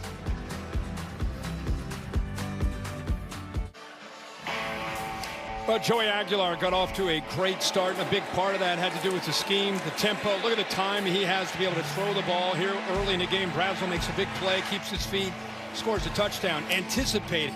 Here, a nice slant. They had Bolden out of position. It's a nice throw. But since then, it's been a different deal. Georgia's done a much better job of winning up front, affecting him, mixing up some twists. Here was an interception near the end of the 1st half, and he started this game on fire, didn't miss a pass. Everything was working. Tempo was on fire, 14 of 14 for 213, and since you can see it, 2 of 7. Yeah, best 1st quarter any quarterback's ever had against a smart defense. Can they get back close to that? Tempo teams, the first play or 2 of a drive, very important. And Aguilar checks it down, and it's dropped. They just not executed at all. Bishop couldn't hold on. There's a flag down. in the pit area. Yeah, they're going to have a hold. Wow. Yeah, not a great way to start. In the worst possible way. Now everything is backed up. You got to work hard just to get a first down of the possession. Your defense just took a beating on the other side too. You don't want to have to throw them out there quickly. Offense number 56, 10-yard penalty, first down. So even using tempo is risky at this point if you're Heupel. Yeah, it's amazing. And that hold is in the middle here. Sam Pendleton, the transfer. Actually, I think that's 74, the left guard. They called him 56, but it was the left guard there that held. First and 20.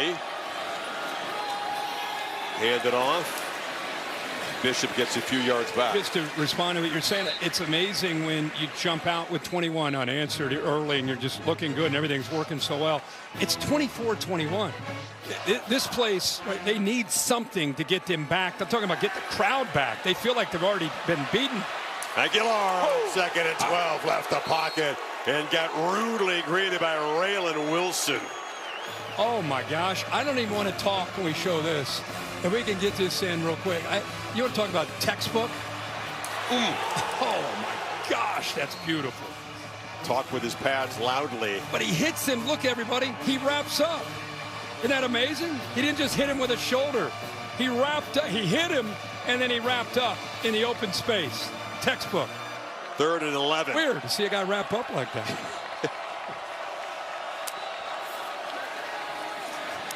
Aguilar, miscommunication. It was all clicking. Everything was so flawless and easy looking early on. Now everything is a struggle. The holding penalty really doomed the drive, and here comes the punt team. Yeah, he had Kitzelman underneath the inside receiver, the tight end. It's just kind of a delayed route in case he needs him, and the ball was in between for Matthews and the tight end. Tight end would have had some work to do to pick up the first down, but another just drive that's out of rhythm for Tennessee. Punt, Ross, and it's picked up and run across the 40 after a 47-yard kick. Georgia back out there now, up 3. Athletic trivia question in this Tennessee-Georgia series. What starting quarterback has the best one-loss over the last 30 years? Okay, Peyton's here today. What was his record? What did you say, 3-0? He played as a young guy. I don't know if he started, but he came on off the bench. Kirby Smart intercepted him in one game.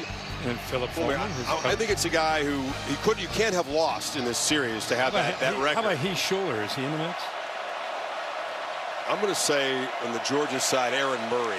He played as a freshman. I don't know if he lost to him, but he didn't.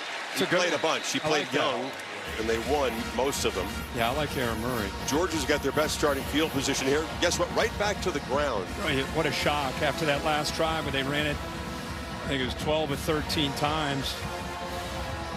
Yeah, now for the quarter, Kirk, 14 of the first 15 plays. And they have taken Neyland Stadium's crowd out of this football game. Up to Tennessee's defense to do something about it, frankly. Can they get a stop? Bowens. That last drive, they unleashed Bowens, who is 225. And then they bring in Josh McCray, the Illinois transfer. He goes 240. Yeah, they just hammered away. Hammered away. Vols got him to a 3rd down here. See if they dial up pressure or sit back. You got to come after Gunnar Stockton. Again, he's capable always on 3rd down with those legs. Jones often a target out of the backfield on 3rd down to his left. Bell motions over. Stockton rolls that way and finds far side, incomplete.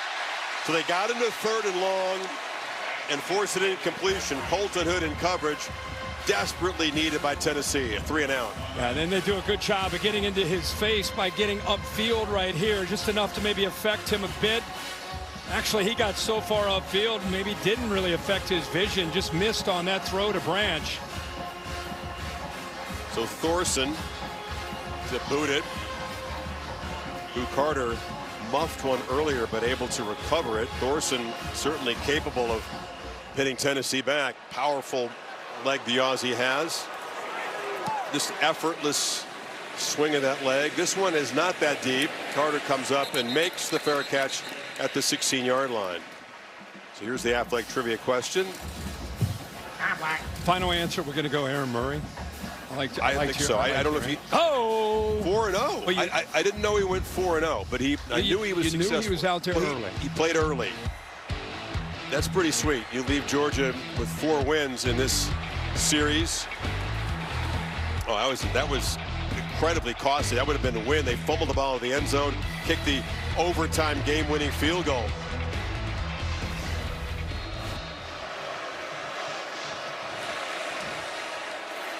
Right, defense did what they needed. Now can the Tennessee offense get going here? In the flat, catch made by Staley.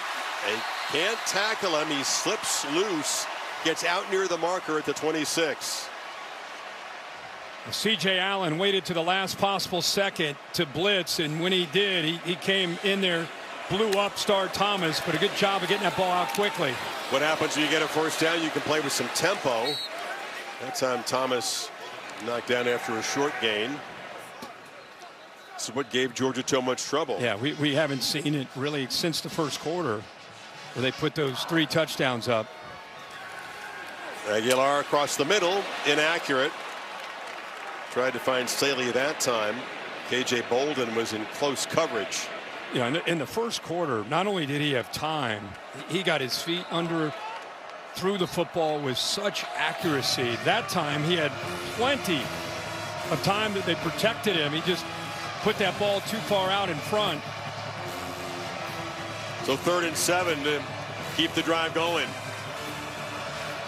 Just once have they converted on 3rd today.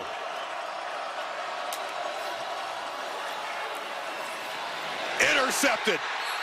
Threw it right to K.J. Bolden. And Georgia with a takeaway and plus territory as Aguilar's struggles since the first quarter continue. Yeah, Staley goes down here. He's kind of stacked. A little bit of the delayed route to let the other receiver to his left. And Bolden bounces back after that touchdown that he allowed. Nice play. Here he is right here. Watch how he just kind of gets behind the tight end, but when he gets to the top of the route, he loses his footing. And Aguilar, by anticipating, he gets that ball out expecting he's going to work across the middle. Instead, looks like he puts it right into the hands of Bolden, but Staley loses his footing. Dogs get a big turnover plus territory and a big opportunity here, up 3. So it's the savage pads briefly on Bolden. He's got him off now. 2nd pick for Aguilar, and Georgia, great opportunity to build on this 3-point lead.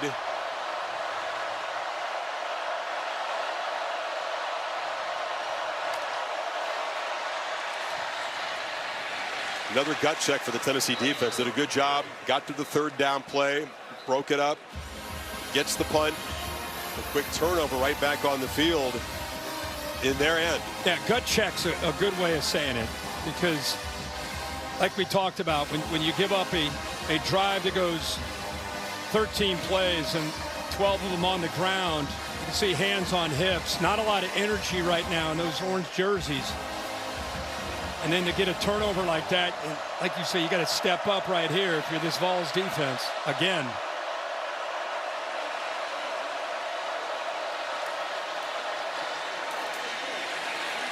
Well, they create some traffic on that side, other short gain. So quickly they've gotten it to 3rd and long. Dominic Bailey made the play that time. Much better job there. They set the edge. Defensive line won their battle. Got a good push. Nowhere to run that time at all for Frazier. Working hard to bring the crowd back into it on this play. Georgia's in fringe field goal range right now. Here comes the blitz right here. See the communication. Pitch to the far side. Branch not going to get there. Knocked down at the 30. Colton Hood made the play. And here comes the field goal team. And they walked Boo Carter up off the slot. Brought him, but then dropped the linebacker, Edwin Spillman. And I think Gunnar Stockton saw that blitz, and he thought, hey, if I get the ball out there quickly, that's man-to-man. But instead, they're able to drop, get off blocks, and kept him short of the first down. Good play. Woodring twice as semifinalist for the Groza Award. Chip shot earlier. This from 48 to make it a 6-point lead. And drives it right through. That's a win, though, for the Tennessee defense. You turn it over in your end and force a 3 field goal. 27-21 as the Dogs make it 20 unanswered inside of 2 minutes in the third quarter. All-State bus motoring down here to Rocky Top. Kirk, what's your All-State good hands play from today? What a game. Went back and forth. Clemson didn't play their best but had a chance late. Instead, it's Georgia Tech and Brent Key. 55-yarder, a walk-off with the clock running down. Aiden Burr makes it, and look at the reaction in Atlanta. Georgia Tech, you knew coming in that they could be a surprise team in the ACC. They live up to that with a big upset of the Clemson Tigers. Clemson loses to LSU at home, and now on the road to Georgia Tech in conference play. 1-2 for the first time in 11 years.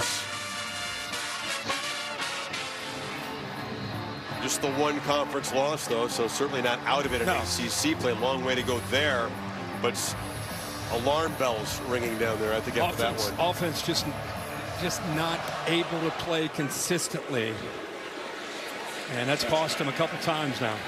All right, take me inside ahead of Joey Aguilar, and Josh Heupel, believes in this guy, trusts in his accuracy, but it's kind of come unraveled in the first quarter. Yeah, and look at the history. We've been talking about this really all day.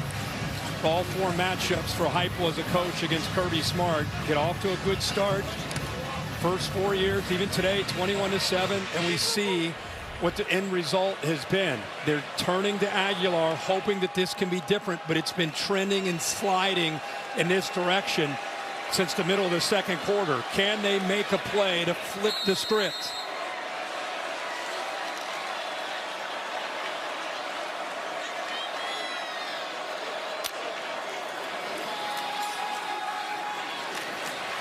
First down run off the left side. Lewis picks up. It's a good chunk. It's enough of a game they can play with some tempo here. Sure. Got it again. Nowhere to run. That time he just got swallowed up by big Christian Miller, the nose tackle. Yeah, he's one of the top interior defensive linemen in college football. Does such a good job. 6'4", 310. Loves the dirty work, too. Yeah. He can play other positions, athletic enough not to play nose tackle, but he doesn't mind playing it, and he plays it well. He does. That time he split a double team, so he's got power, but also quickness in there to make plays like he just did there on second down. Need 4. From the pocket, sideline pitch, catch made by Staley.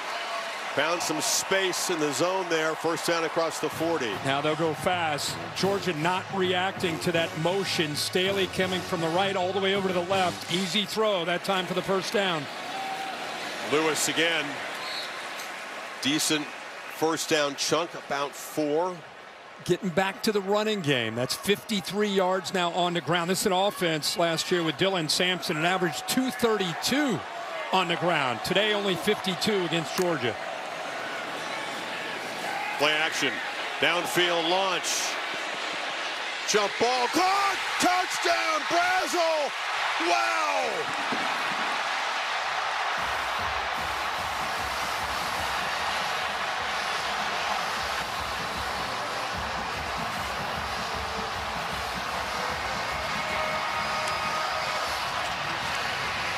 An offense that had been smothered,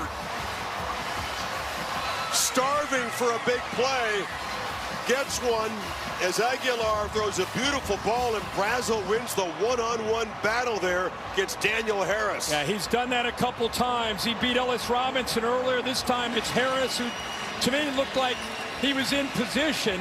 He just mistimes his jump. Final seconds of the third quarter, Tennessee suddenly reclaims the lead. And Chris, anytime you see a center field safety, you know you have one-on-one opportunity to the outside. You put it up in the air, you trust your 6'5" receiver, but right there, Harris is in position. He just didn't go up and time that well. Good job of really being in phase. He goes up with the right hand, but remember, Brazil's one of the best in the SEC at these one-on-one jump balls. What a great job of showing the ball skills there, and the balls needed a play, and they get it. You're a hockey guy. That's a natural hat trick. The last 3 receptions have all been for touchdowns. 2 of them from long distance. Wow. He does throw the deep ball well, and they just could get the drive going. A couple of runs, Kirk, just to get the tempo cranked up, and once they did, they got the matchup they exploited. It's the first time we've heard the crowd get back into the game since going way back to probably early part of the second quarter, and just in time as we get ready to go into the fourth quarter. We've been talking about flipping the script. Who's going to do it? Can Tennessee finally change the narrative? Well, a long way to go. And the fourth quarter, again, is going to decide this game. But the Volunteers have some momentum back. And how about the big plays that you talked about? You know, that's something we didn't see much of last year. Aguilar in passes over 20 yards. He's 3 of 4 for 149 yards with 2 touchdowns. So they've been able to have just enough of that running game, but really when they've needed a play, it's been Aguilar downfield to these receivers, especially Brazil, 17. They were beginning to pressure him. He wasn't seeing it clearly through the interception. Things just not clicking at all. When in doubt, get a little protection and chuck it downfield and win a one-on-one. And all of a sudden, crowd make it a little tougher on this Georgia offense. Likely to be the final play of the third quarter. Stockton fires. Catch made by Lawson Lucky. And the tight end out across the 40 for a first down. Picked up 16. On a hot day in Knoxville, it's going to be decided with stamina, guts in the fourth quarter. Back after this message and a word from your local ABC stations for the final quarter here on Rocky Top.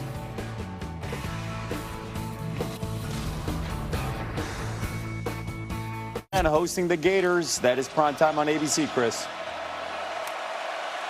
A little salty in the bayou, nothing unusual. Fourth quarter. Dogs with a first down. Total yards are dead even right now. 356 apiece with a quarter to go. Off the left side, Phillips breaks free and spins for a first down inside the Tennessee 45. Great way to start here. Let's go back to that touchdown. There's some people that are curious. You know, was that a push-up? Bill, what do you see here? No question he's got hand contact. But for that hand contact, he's not causing a separation. He's not pushing off. I just have it touching, no foul. So you could put your hand on him. Anytime I think fans see a hand on a shoulder, they assume that that's potentially offensive PI, but he didn't separate and push. That's correct. Okay. Got an injury here. It's Dwight Phillips who carried the ball. Looks like he's finally going to trot off. Good to have depth at the running back position. Of course, just beginning the SEC grind, and Georgia's got a stable of them. Seen Tennessee rotate guys into.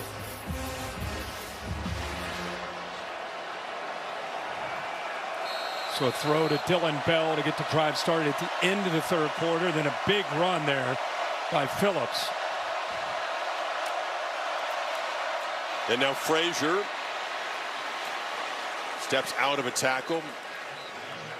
Farouk couldn't get him down. Picked up about 5. Good effort to hold on to that football. Joshua Josephs from behind ripped at the football, but Frazier with the strength held on to it.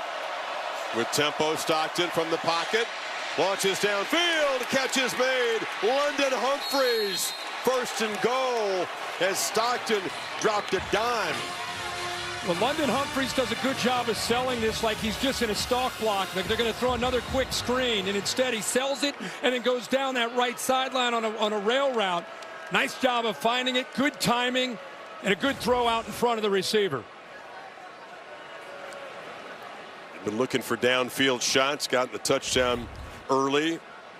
31-yard gain as Josephs is being looked at by the athletic training staff. Georgia's going to be set up first and goal, trying to quickly reclaim momentum and the lead here.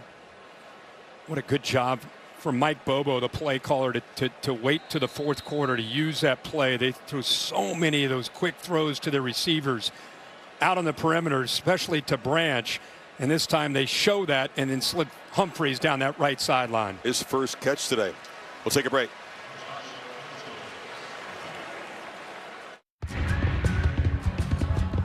Thursday Night Football on Prime. It's on. This week, an AFC East rivalry ignites as the Miami Dolphins battle the Buffalo Bills in a heated division showdown. There he goes again. Can you believe this? Breaking tackles through the middle. James Cook. Stream Thursday Night Football. Dolphins, Bills at 7 p.m. Eastern, only on Prime. Come on, guys. Eat your food. Let's go. I want to taste your banana pudding. You taste my banana pudding. It's on. It's on. I was going to say, will you marry?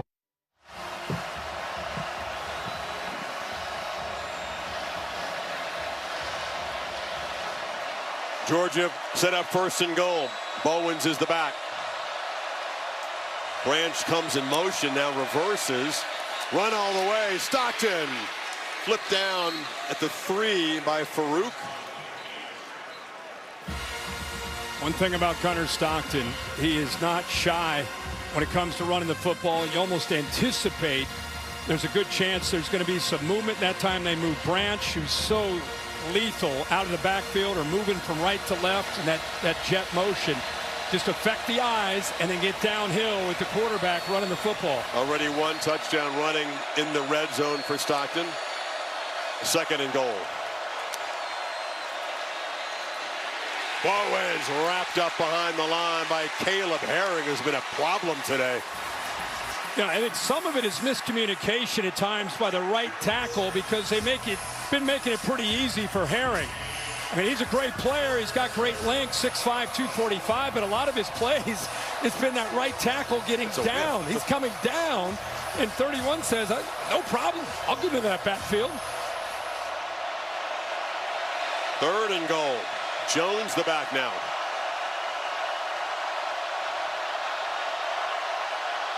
Play clock at 5. Stockton straight back, scans the end zone, makes a throw, no chance. Pressure came from Herring that time. Young was the closest receiver, but here comes the field goal team. Yeah, Michael Weenie, who's playing in this game out there at right tackle, he really has his hands full trying to deal with the length and the speed of what Herring can do. That time, Stockton just not quite enough time to be able to put that football where his receiver makes a play and scores a touchdown because of that pressure. So Woodring tries to go 3 for 3. And Georgia does reclaim the lead. 8-play drive in 69 yards. Back and forth we go on Rocky Top. Tennessee's turn next. Herschel Walker, he's running over people. Caught by Tennessee. Tennessee wins. We just stepped on their face with a hobnail boot and broke their nose. We don't get fooled again. No. Legacy of legendary heroes on both sides. Incredible frantic finishes. Maybe building toward another one here. 3 lead changes now since halftime. Georgia back on top by 2. You're watching the SEC on ABC. SEC all day, presented by IHG Hotels and Resorts. Fourth quarter toughness and conditioning, mental and physical toughness. That's what Smart believes these games are about. Heupel knows that his team must try to match those qualities. Great response with that big play to take the lead, but it didn't last long. As Georgia, in less than 3 minutes, went down. They kicked the field goal. And we'll see if Aguilar's confidence and performance level has a big boost off of Brazel's touchdown. It's a fair catch. Holly? Well, he's had quite a remarkable journey. Joey Aguilar, 0 offers out of college, out of high school to get a Division I scholarship. So he ended up going to San Francisco Community College, but it was a 90-minute train ride from his home in Antioch. It would take him through a lot of different places, ending in San Francisco. He said, I feel like my career has been a little bit like those 90-minute train rides. I saw a lot along the way. I learned a lot. And look at this map. This was a commitment this young man had to make. One way, 90 minutes every day. And he said it has all been worth it to be able to play in this moment and lead this team on this drive right now. Great perspective. Confusion on the first play. Turned a different way than the running back did and picks up about half a yard. At least he was able to come off of that and not lose yardage. But yeah, he turned the wrong way, away from the back. Aguilar slings it, and the catch is made. Reaching out, those good hands as Brazil's having one of the better days that Tennessee's receiver had in recent years. And Chris, he's gone downfield a lot. This time excels downfield and works his way back to separate from Dylan Everett. Great route, good timing that time by Aguilar. 6th catch, 177 total yards. Off the left side. Off and running. Star Thomas. That's the first really explosive running play they've had. Good blocking on the right side, 27 yards. Yeah, the right side pulling around, right guard, right tackle on a counter play. Got up to the second level, opened that up, and how about the acceleration there by Thomas? Aguilar looking to throw downfield, man, wide open. Caught for a touchdown by Staley.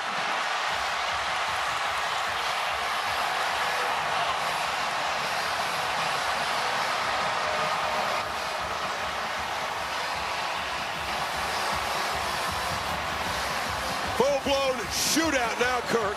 Ball's back on top. The first quarter and the fourth quarter feel very similar as far as the big playability from both these offenses, especially the Vols here. They've come alive. What a route. Well designed. Staley showing patience. Kind of a shallow crosser and then goes upfield. Completely fools Georgia.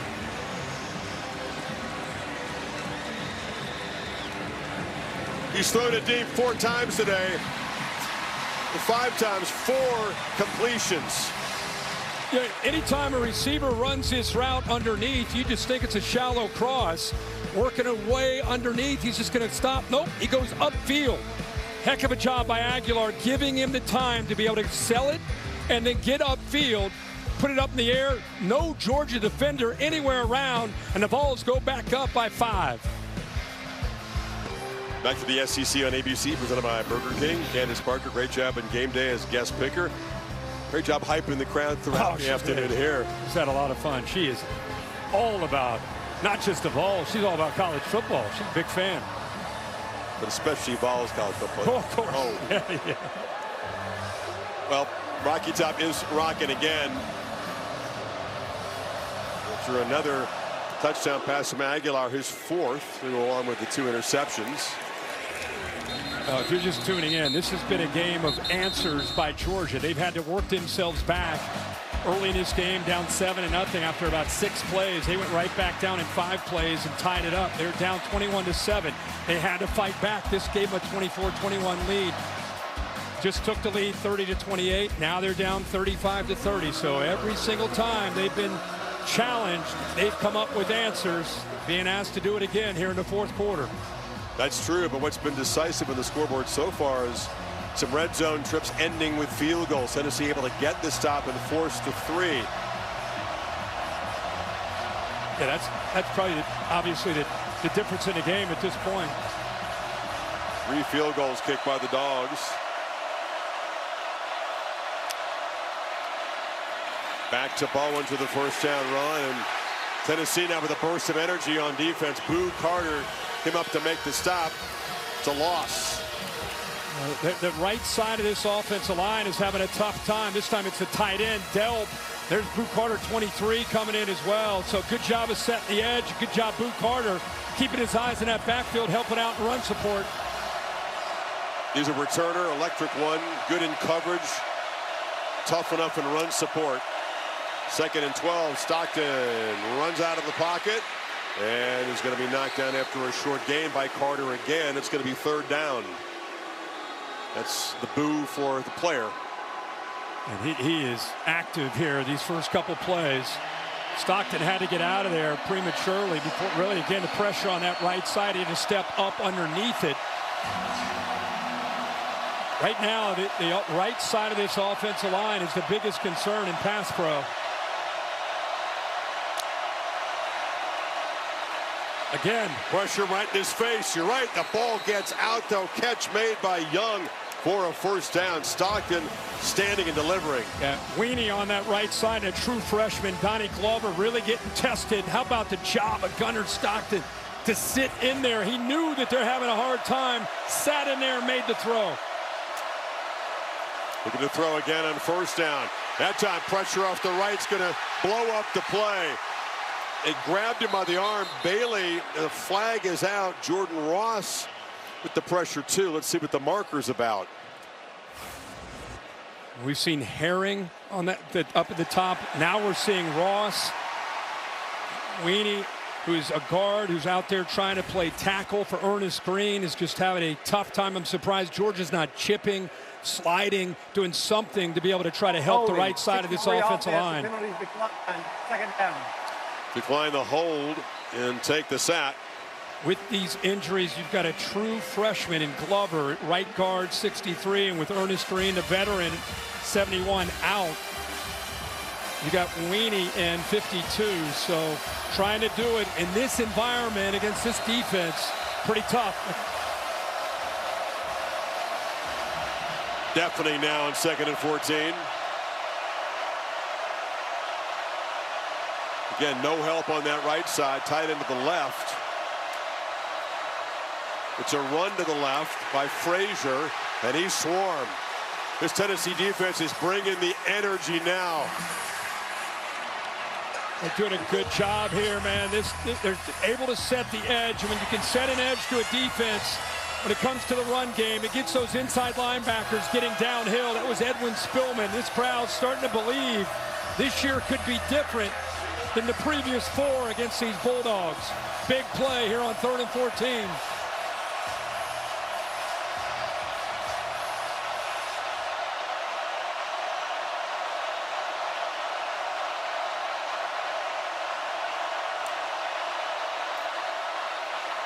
Stockton, hit, ball is loose, still rolling around. Tennessee's got it. Bryson Eason makes the recovery. Joshua Josephs knocked it loose.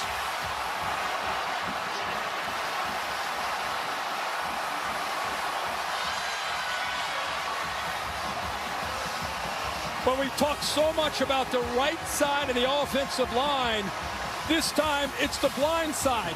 It's the other side with Monroe Freeling out on an edge against the best pass rusher, 19, Josephs. Good job with the hands, and it closes with the speed and the presence of mind to knock that ball away right there with the right hand away from Gunnar Stockton. What a play by the Vols defense. James Pierce, who made a lot of plays like that, got him top draft pick status, had to enjoy watching that one. Yeah, that he mentored makes an enormous play, and now Tennessee up 5 has the ball to Georgia 34. That's 4 sacks now on the day, as you see, 7 tackles for a loss, getting some penetration.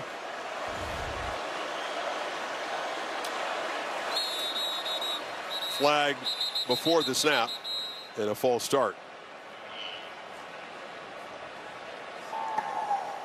False start, offense number 56, 5-yard penalty. 1st down. Saw the expression. This opportunity that this offense has to add to this lead is so crucial, given what we've already seen and the history of the series and Georgia's ability to make big plays today. Can they make this a 2-score game? Can they convert again? Haven't kicked a field goal yet. Been efficient, scoring from distance and in close. And on the other side, Georgia's defense got to get it stopped here. Right? They do not want this to turn into a 2-possession game. That was a penalty on Sam Pendleton. Just barely moved the football, and the umpire caught it. Pushed him back 5. Quick hitter inside. Bishop falls forward, gets a couple yards. It'll be 2nd and 12. Clock will move inside 8 minutes now. We've talked a lot about Georgia answering and Georgia responding, and a lot of that's been about their offense. Well, now with Tennessee up 5 and in plus territory at the 35-yard line, now it's the Georgia defense that must answer.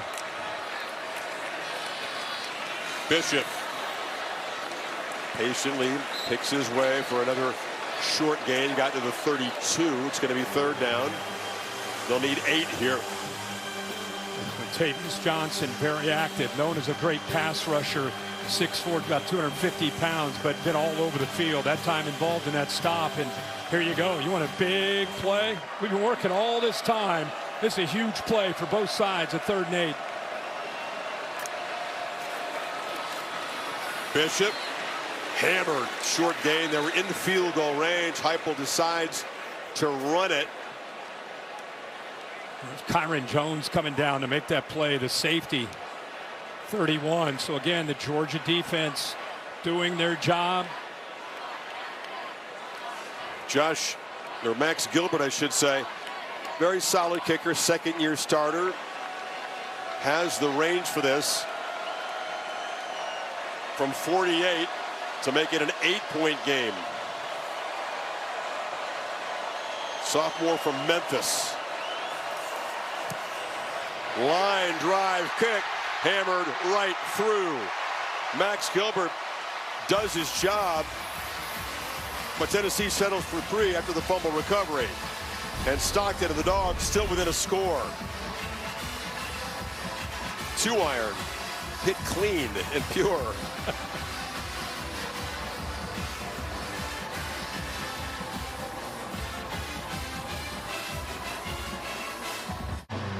The final 6 minutes, 40 seconds. Now an 8-point Tennessee lead in a game that's had everything. Lead changes, momentum shifts, huge explosive plays from both offenses. That's all you could hope for. First SEC game of the year.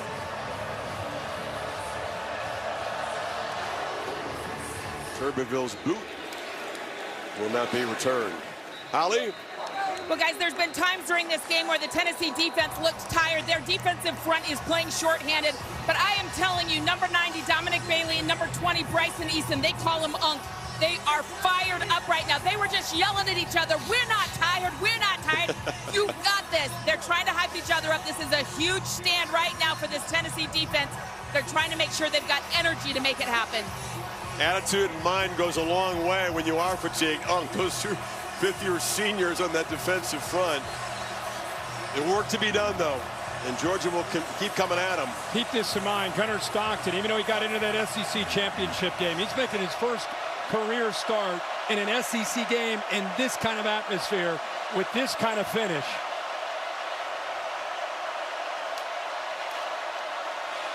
On the move, and chucks it incomplete down the far sidelines. Came off the bench against Texas, showed toughness as a flag out. Obviously, the playoff game against Notre Dame was very, very tough situation against Al Golden's defense. Yeah, very tough.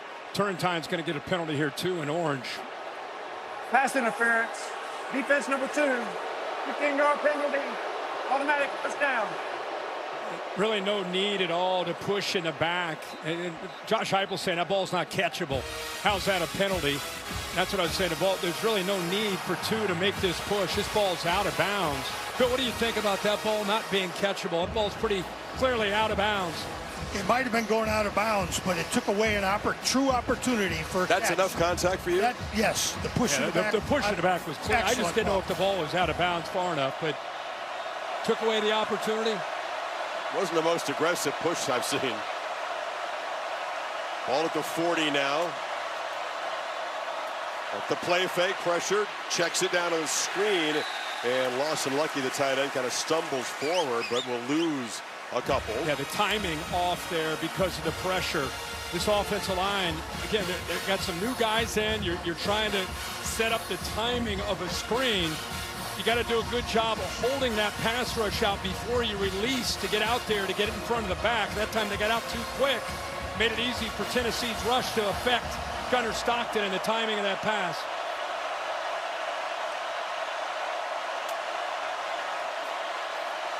Stockton has a clean pocket this time, delivers across the middle, and the catch is made by Sokovie White-Helton, involved for the first time today.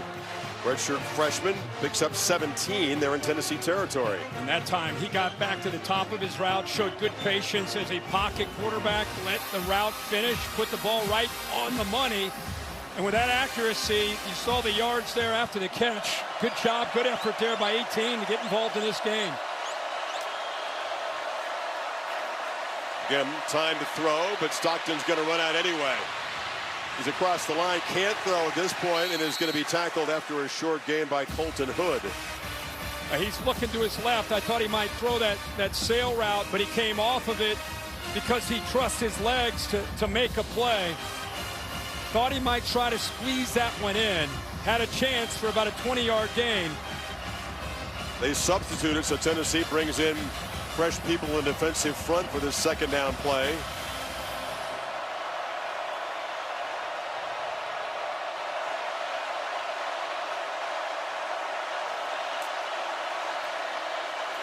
Bowens takes a turn to the backfield and goes off the left side for no gain. Eason and Bailey, those veterans Holly was talking about, combined there.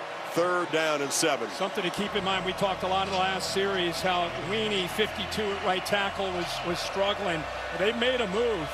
Kugley, 55, now is in at right tackle. See if he does a better job in pass pro, especially right here on his 3rd down, where they had a lot of pressure coming off the right. Joseph's lined up across from him to the outside. They're showing pressure, but don't bring it. Ball is quickly to Bell on the perimeter, who cuts back inside, and Dylan Bell spun down, but it's a 1st down as he got away from Arion Carter.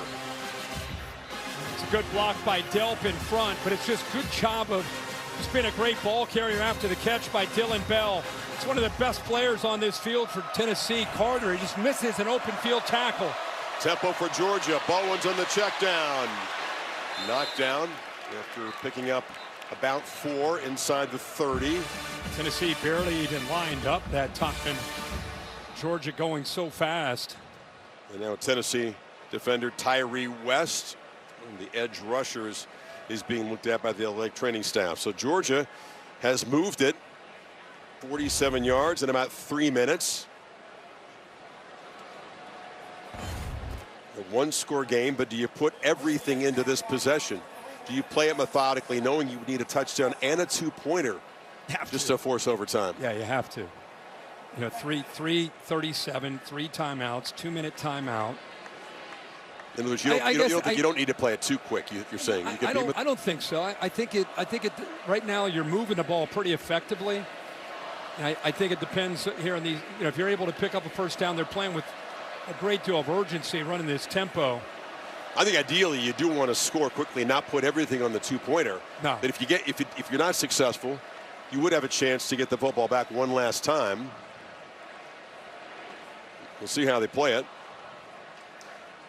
A lot of activity next to us. The Tennessee coaches are just off to our left. There's a lot of gesticulating and defensive guys up here. Yeah. Rankings brought to you by Allstate. Yeah, pretty soon they're going to begin the football seasons at Penn State. Villanova, the opponent again. It's going to be back-to-back shutouts for the Nittany Lions. Looking forward to the LSU and Florida game. Miami, there's an weather stoppage in Miami. They continue to lead USF. Notre Dame, A&M, and South Bend, a big one later tonight. Really good stuff in primetime. They have to shift back and forth as West makes his way to the sidelines now. Get some energy gel there. Garrett Nussmeier and the Tigers. You know they're going to get a desperate effort from Florida. Florida's off to a slow start, fresh off of a loss to USF, and they have Miami next week down in Miami. And they got to make a pit stop in Baton Rouge. That's a tough 3 weeks. 2nd and 6. Clock moving. Stockton. Long throw downfield. Incomplete. Colby Young was being boxed out nicely by Colton Hood that time. Yeah, it's a one-on-one matchup. Gave him a little stutter and go, but you got to give Colton Hood a lot of credit there. He starts to turn back away from the football, but at least he made an effort to find the ball, gave him a chance to get hands out. Young tried to sell the flag that time. Now it's Bell in the perimeter, and he's knocked down by Ty Redmond. Freshman corner. Third down again. That's just, Chris, that's a quick reaction by the true freshman. That is a huge play. He's had some learning moments today, but that time, because he reacted so quickly, he went right by Delp to be able to make that play. Correct, Kirk. They just moved the marker to fourth down. So 4th down and 6 right here. No field goal attempts.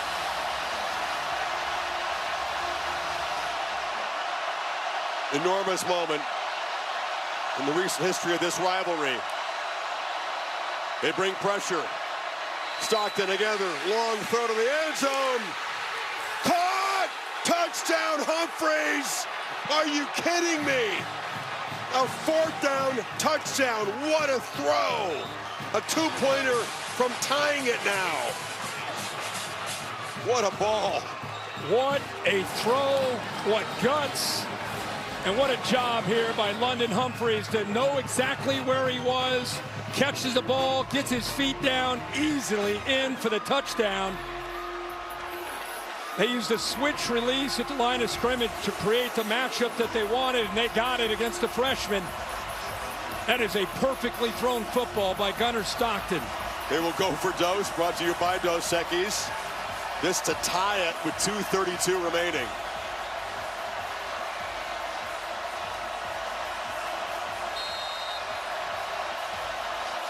Four receivers. Stockton as a runner, always a threat here. Drops back, delivers, wide open, and Zach Branch converts. And Georgia has drawn even. What a drive. Whew. They've been answering all game long, and they do it with the game on the line, essentially. Great job by Gunnar Stockton.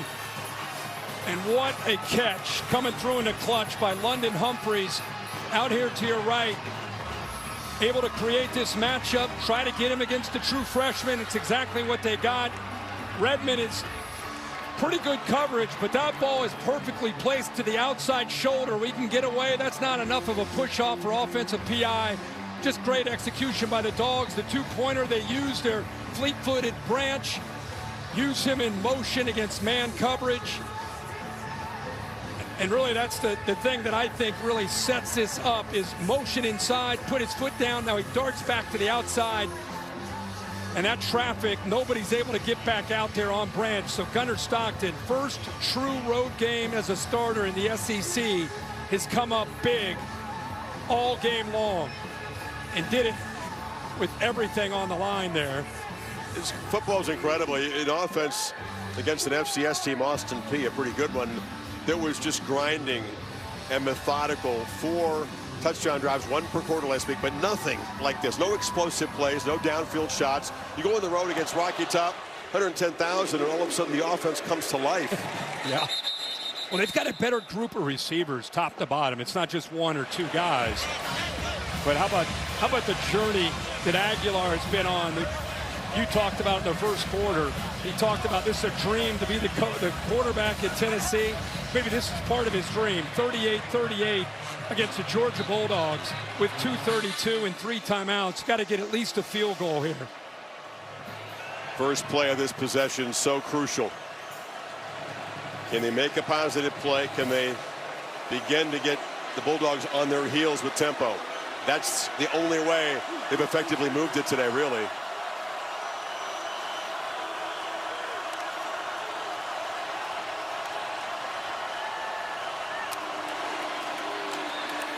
Play fake to Thomas. Long throw to Staley on the edge. The Dogs close it down after a very short game. Dalen Everett made the play. And a game of momentum, a game of answers.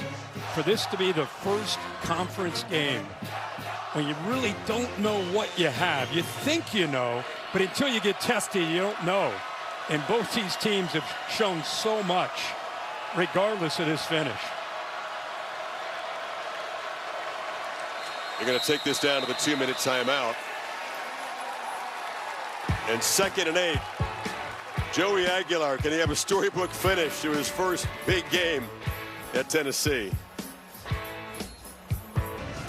Tough act to follow, but DJ Lagway and the Gators will try to do that in Baton Rouge. Quarterbacks in the SEC, we're seeing Stockton having to step up today in a wild environment. Lagway's job very much the same tonight on the Bayou. So here we go, 2nd and 8. Tennessee eager to get this drive started and threaten Georgia. Across the middle, incomplete. Well, he tried to get it to Kitzelman, the reliable tight end. Chris Cole was in coverage. And now 3rd and 8. They're in danger of punting it away and giving Georgia plenty of time. You know, Cole is a long linebacker that can rush the quarterback. He can play in coverage. He does a good job defending the run. Really versatile. Now we just saw one quarterback, Gunnar Stockton, make a big play at a critical moment. See what Joey Aguilar does here on this 3rd and 8. Can he clear out the static in his head and execute in a play unlike he's ever faced in his career? Long throw on the money, caught by Staley. Well done by the quarterback. And it's a first down at the 40. What a route there to be able to gain separation away from Dalen Everett. Heck of a route by Staley to get that first down. So now the drive is going. Play with a little tempo here. Star Thomas makes a cut. Thomas gets the edge and is dragged down just inside Georgia territory by Bolden. They'll spot him back on the Tennessee side of the 48. Boy, Star Thomas, you look at his build, 215 pounds. He's more of a one-cut north and south guy, but we've seen him be able to separate in his own right with speed. Lowers the head and falls forward for about 4. Kyron Jones made the stop. Inside of a minute 30 now. Yeah, there's Gilbert, his career long at 53. That's the kind of run you expect from Thomas. But again, we've seen him show some nifty feet and some acceleration out there for this Vols offense. He had about 15 yards to make it inside his field goal range. First down. Run it again to Thomas. Getting closer. Picks up 6. You got 4 new offensive linemen from this team that last year led the SEC in rushing. And when you know they're going to run the football against this front, they're starting to get a push here, opening up some nice holes for Thomas to be able to get downhill.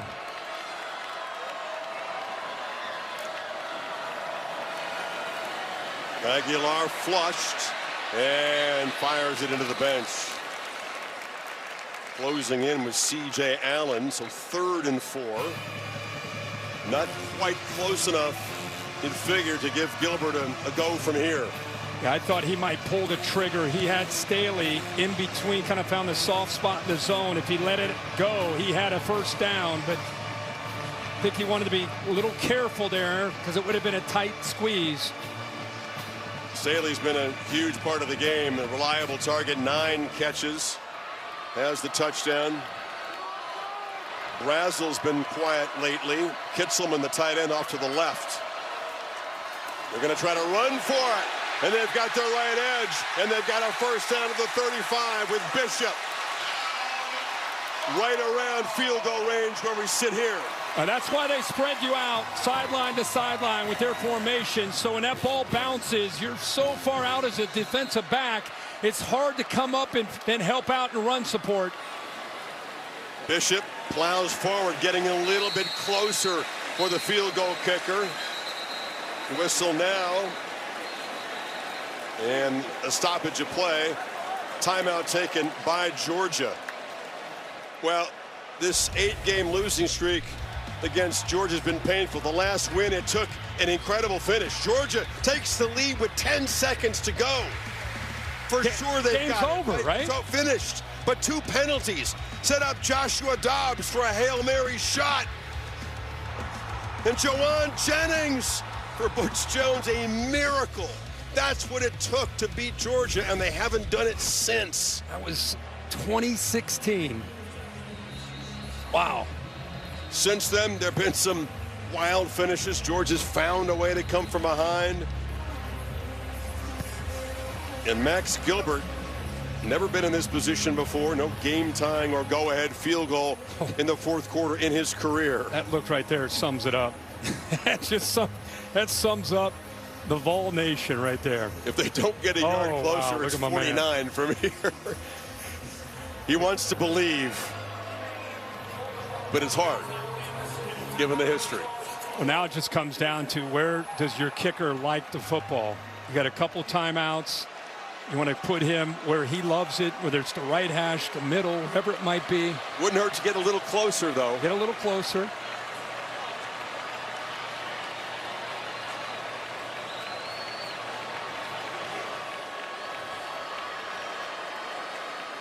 This offensive line has been doing a pretty good job on this drive, getting a push. You got Deshaun Bishop now in the game for Star Thomas, running the football, more of a power back.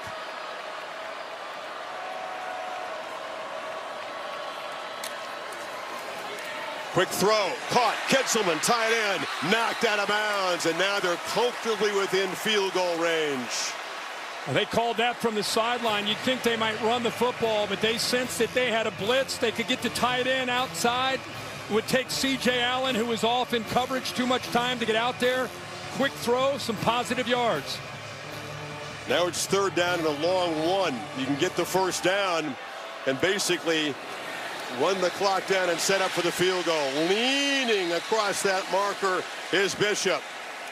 Kirby Smart charging out to call the timeout. It's a first down. That's kind of a moot point, the timeout at this point. At this point, yeah, that's what it. Now it definitely is about positioning the football.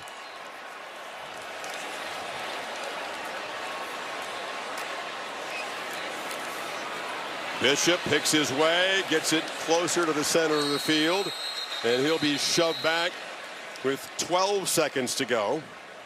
And Josh Heupel used one of his timeouts here. Actually, Georgia took that one, Kirk. Okay. Heupel still got all three. He ran out there to get hit. You know, you talk about the fourth quarter conditioning, Will. All the coach speak, but it really is what this is about. This is a 12-play drive. After Georgia had come down, scored, and hit a two-pointer to tie it. And Tennessee has been the one so far able to respond. Big time. And it may prove decisive. Yeah, it sure could. Both these teams have had a chance to respond and see if Gilbert ultimately at the end of the day is the guy that's got to respond. But these crowd shots that we're showing, I think it really just sum up the pain that Tennessee fans have felt since 2016 when Josh Dobbs did make that throw. It's mid-September, by the way. SEC opener for both teams, and you can see how much it matters. They don't want to hear about the standings. They don't want to hear about you can take a loss and still do this, that, the other thing. This is so personal, and there's so much history between these programs, and it's all been on Georgia's side for the last 8 seasons. Offense out there to snap it, you would think, one more time. Second down. From here, it would be about a 41, 42-yard attempt.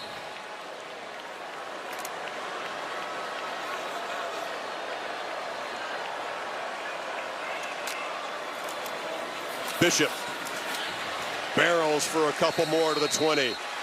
Just got to execute the snap and the handoff, and then at both hands on the football, and the clock ticks down to 7 seconds. It's third down, and one more timeout taken.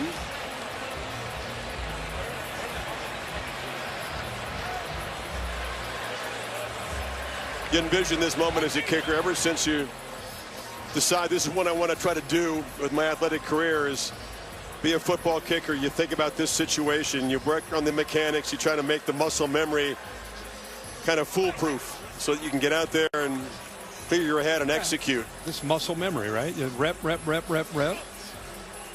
Holly, what does it look like with Gilbert on that sideline? Well, I've been standing right beside him, and he's taken a few kicks. He just came back off the field. He's going to take another kick right now, but I see him taking big, deep breaths. One of his coaches has come over and had some conversations with him. He just keeps shaking his head, but I see him really just trying to lock in mentally and focus, but use his breathing techniques to stay calm in this big moment.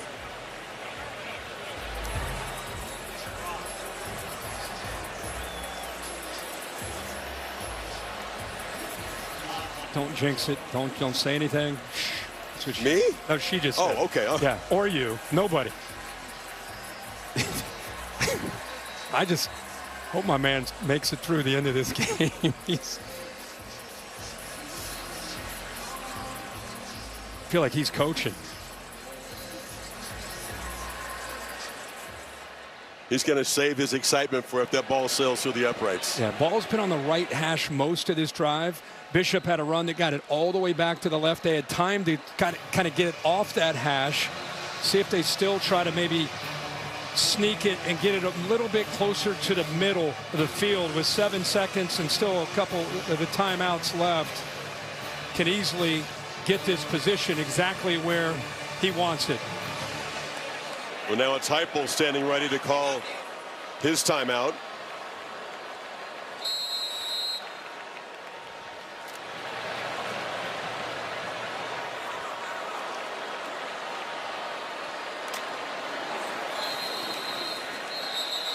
And this has just complicated things. A false start before the snap. Before the snap, to back him up 5. Offense number 74. It's a 5-yard penalty. Still third down. Please set the game clock to 7 seconds. Sham and Maroff, the left guard, 74. Yep, little slight movement there.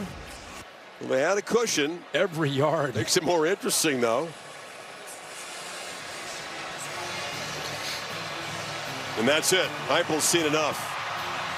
That false start backed him up. It'll be about a 42-yard attempt as Max Gilbert lives every kicker's dream. Chance with a swing of his leg to deliver an enormous win for Tennessee and end this losing streak at 8. 1 for 1 today.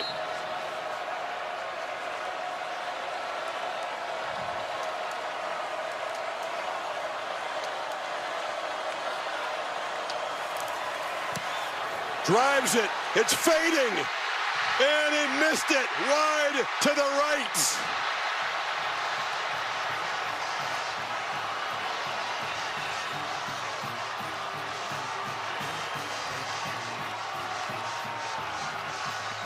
Did the 5-yard penalty make a difference? It backed him up. They couldn't get it to the center of the field. Had to try it from that left hash. No matter how many times you practice in camp, no matter what you do to try to create that pressure, nothing you can do as a college coach matches what Gilbert just faced. A chance to win this game. In a rivalry game we haven't won since 2016. Game on a line. At a moment, maybe just too much. Misses to the right. Egler thought they had it won. And we look headed to overtime. 3 seconds. Georgia spent all their timeouts on defense there, so this is going to be kneel down. They're in position. And if Tennessee is going to break the streak today, it's going to take overtime to do it.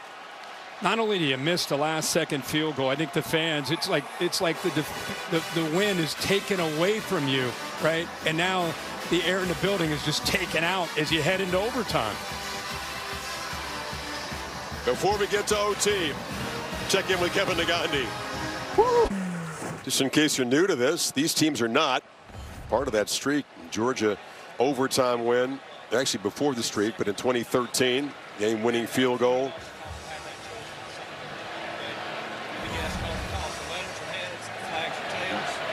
Steve Marlowe, we don't have his mic on. Or... What do you call it? Heads, dropping, we're doing it again. And it is heads. So if you want to play defense, offense, you play defense. Which way do you want to go? Go that way. Okay? Tennessee will get the football first. Always win and choose defense.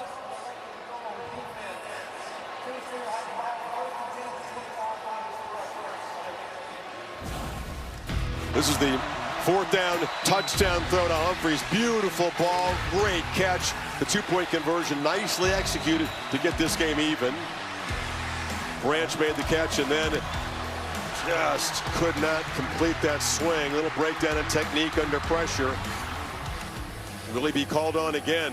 He's been walking around by himself.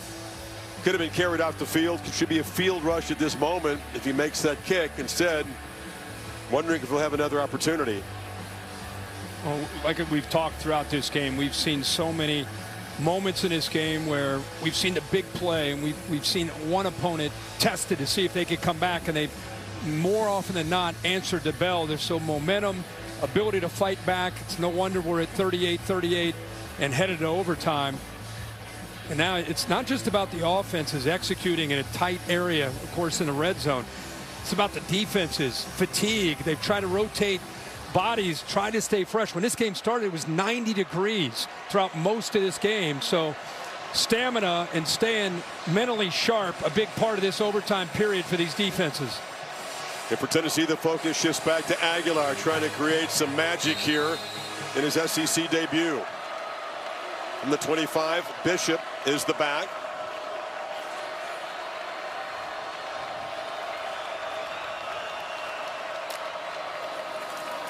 Play fake. Deflected, fell dangerously incomplete there. Tried to find Matthews, who couldn't collect that. He put a lot on this ball. Matthews right there to the inside on the slot. Has an opening there. He just puts it a little bit too far out in front, puts a lot on it. And Matthews, who's been pretty short-handed this game, unable to bring that one down. There's a second down run off the left side by Bishop. Going to set up 3rd and long. Kristen Miller on the stop. When your game's on a line, you turn to your best players to make a play. Miller that time fighting off a double team, just holding his point. Got that entire defensive front, the linebackers able to build a wall there. Nowhere to run for Bishop. Big 3rd down. You don't get it, Kirk. Trot Gilbert back out there. It'll be a very similar field goal attempt to the one he just missed if they don't get closer.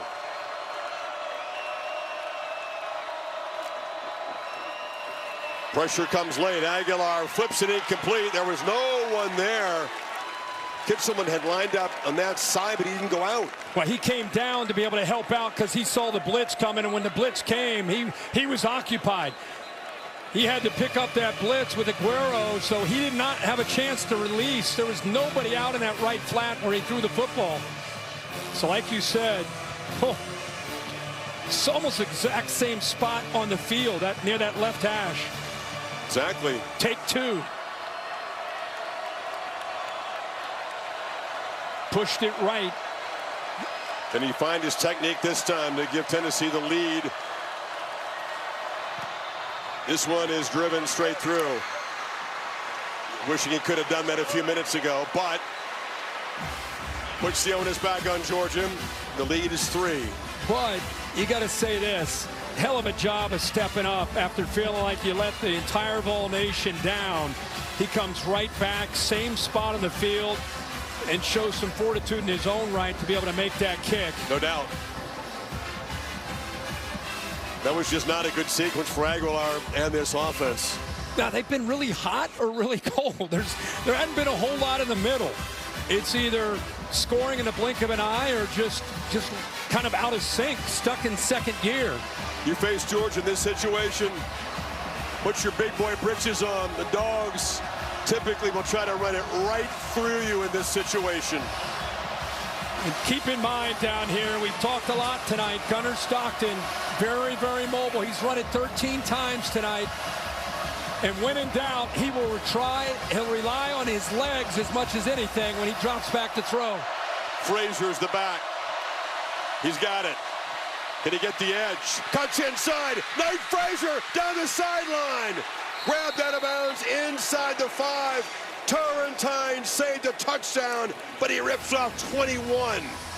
They go heavy with a heavy look. 3 tight ends. How about 56 out in front?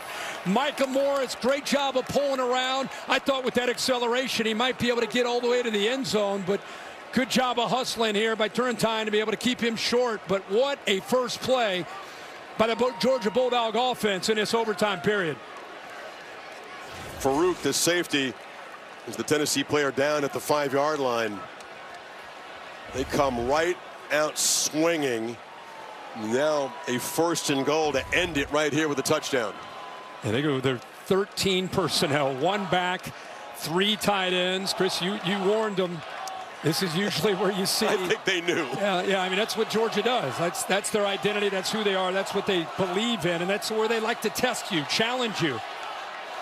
Especially when we talk about the fatigue, the mental and physical fatigue of these defenses. There was no way Kirby Smart and Mike Bobo were going to get cute at the beginning of that drive, and I don't think they will down here either.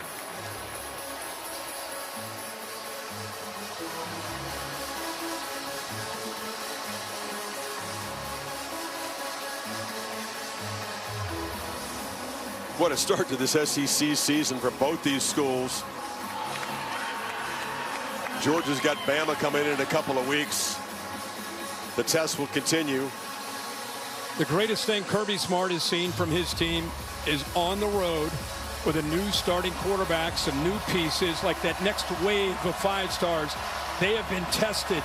They've answered already 4 times when they've been trailing and had to come back. If they're able to put the game-winning touchdown, it'll be the 5th time they'll have had to answer while trailing. 3 tight ends in the game. 1st and goal. Big Josh McCray is the back. McCray hammers. Falls forward to about the 1. Well, he is a handful at 240 pounds. They don't even care, you know, he's getting the ball. Can you stop him? Not to mention with those big offensive linemen leaning on you. And 3 tight ends. Dogs at 197 on the ground, 304 through the air, over 500 yards of offense. It's got to be McCray again, doesn't it? Absolutely. I mean, he's 240 pounds, or you put it into his belly and you pull it, the quarterback goes around the edge. It's the other option. McCray driving, reaching for the end zone.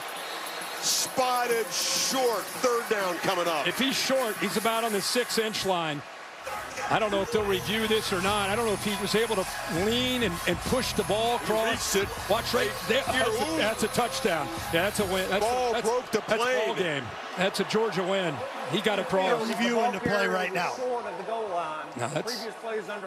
It was hard to see live, but he did take a risk, by the way, and the left ball into traffic.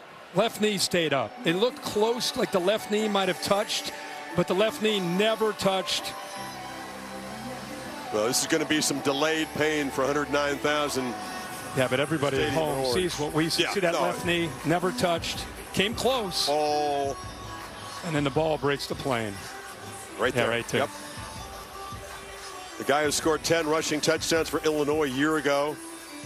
Transferred up here. 240 pounds joining this rotation, and a key part pounding away inside in the 2nd half. McCray's like, that's a touchdown. I got it. I got in. Yeah, I got it. That's a touchdown. Both these teams still reviewing it as you would methodically in this situation. One more look. Yeah, the knee. After further review, it is a touchdown. Yeah. Game is over. And the Dogs do it again.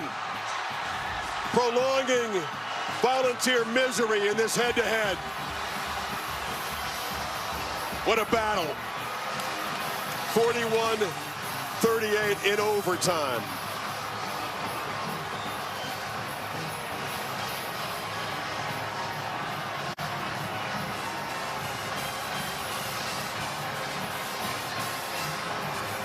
Now the streak will end at some point. Heupel inherited it, hasn't been able to stop it, but not today.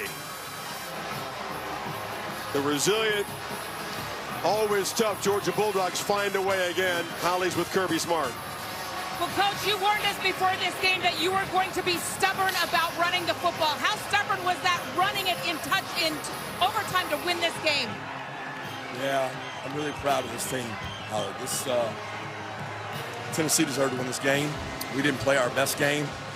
I got a lot of respect for the way they played, but these kids I got, man, they never quit. They never quit. A lot of naysayers out there about Gunner. I thought he played his tail off today. Didn't play real well defensively. Give Tennessee a lot of credit. Your offensive line, though, made a statement. You had to play tough physical offense and really push the ball downfield. How did you do that? Well, we believed in running the ball. We thought we could run the ball in the second half. We wanted to come out and run the ball. We had 2 drives in there that I wish we had back. We kind of didn't do anything with them. but we never quit. And defensively, we didn't play very good, but we never quit. And this guy right here never quit. I'm proud of this team. Thank you, Coach. Gunner, first SEC road game, and it's a win. How satisfying is this? Oh, it's awesome. I mean, it's a great atmosphere here. It was loud. We came in and overcame some stuff. We didn't play the best we wanted, but at the end of the day, we won. So.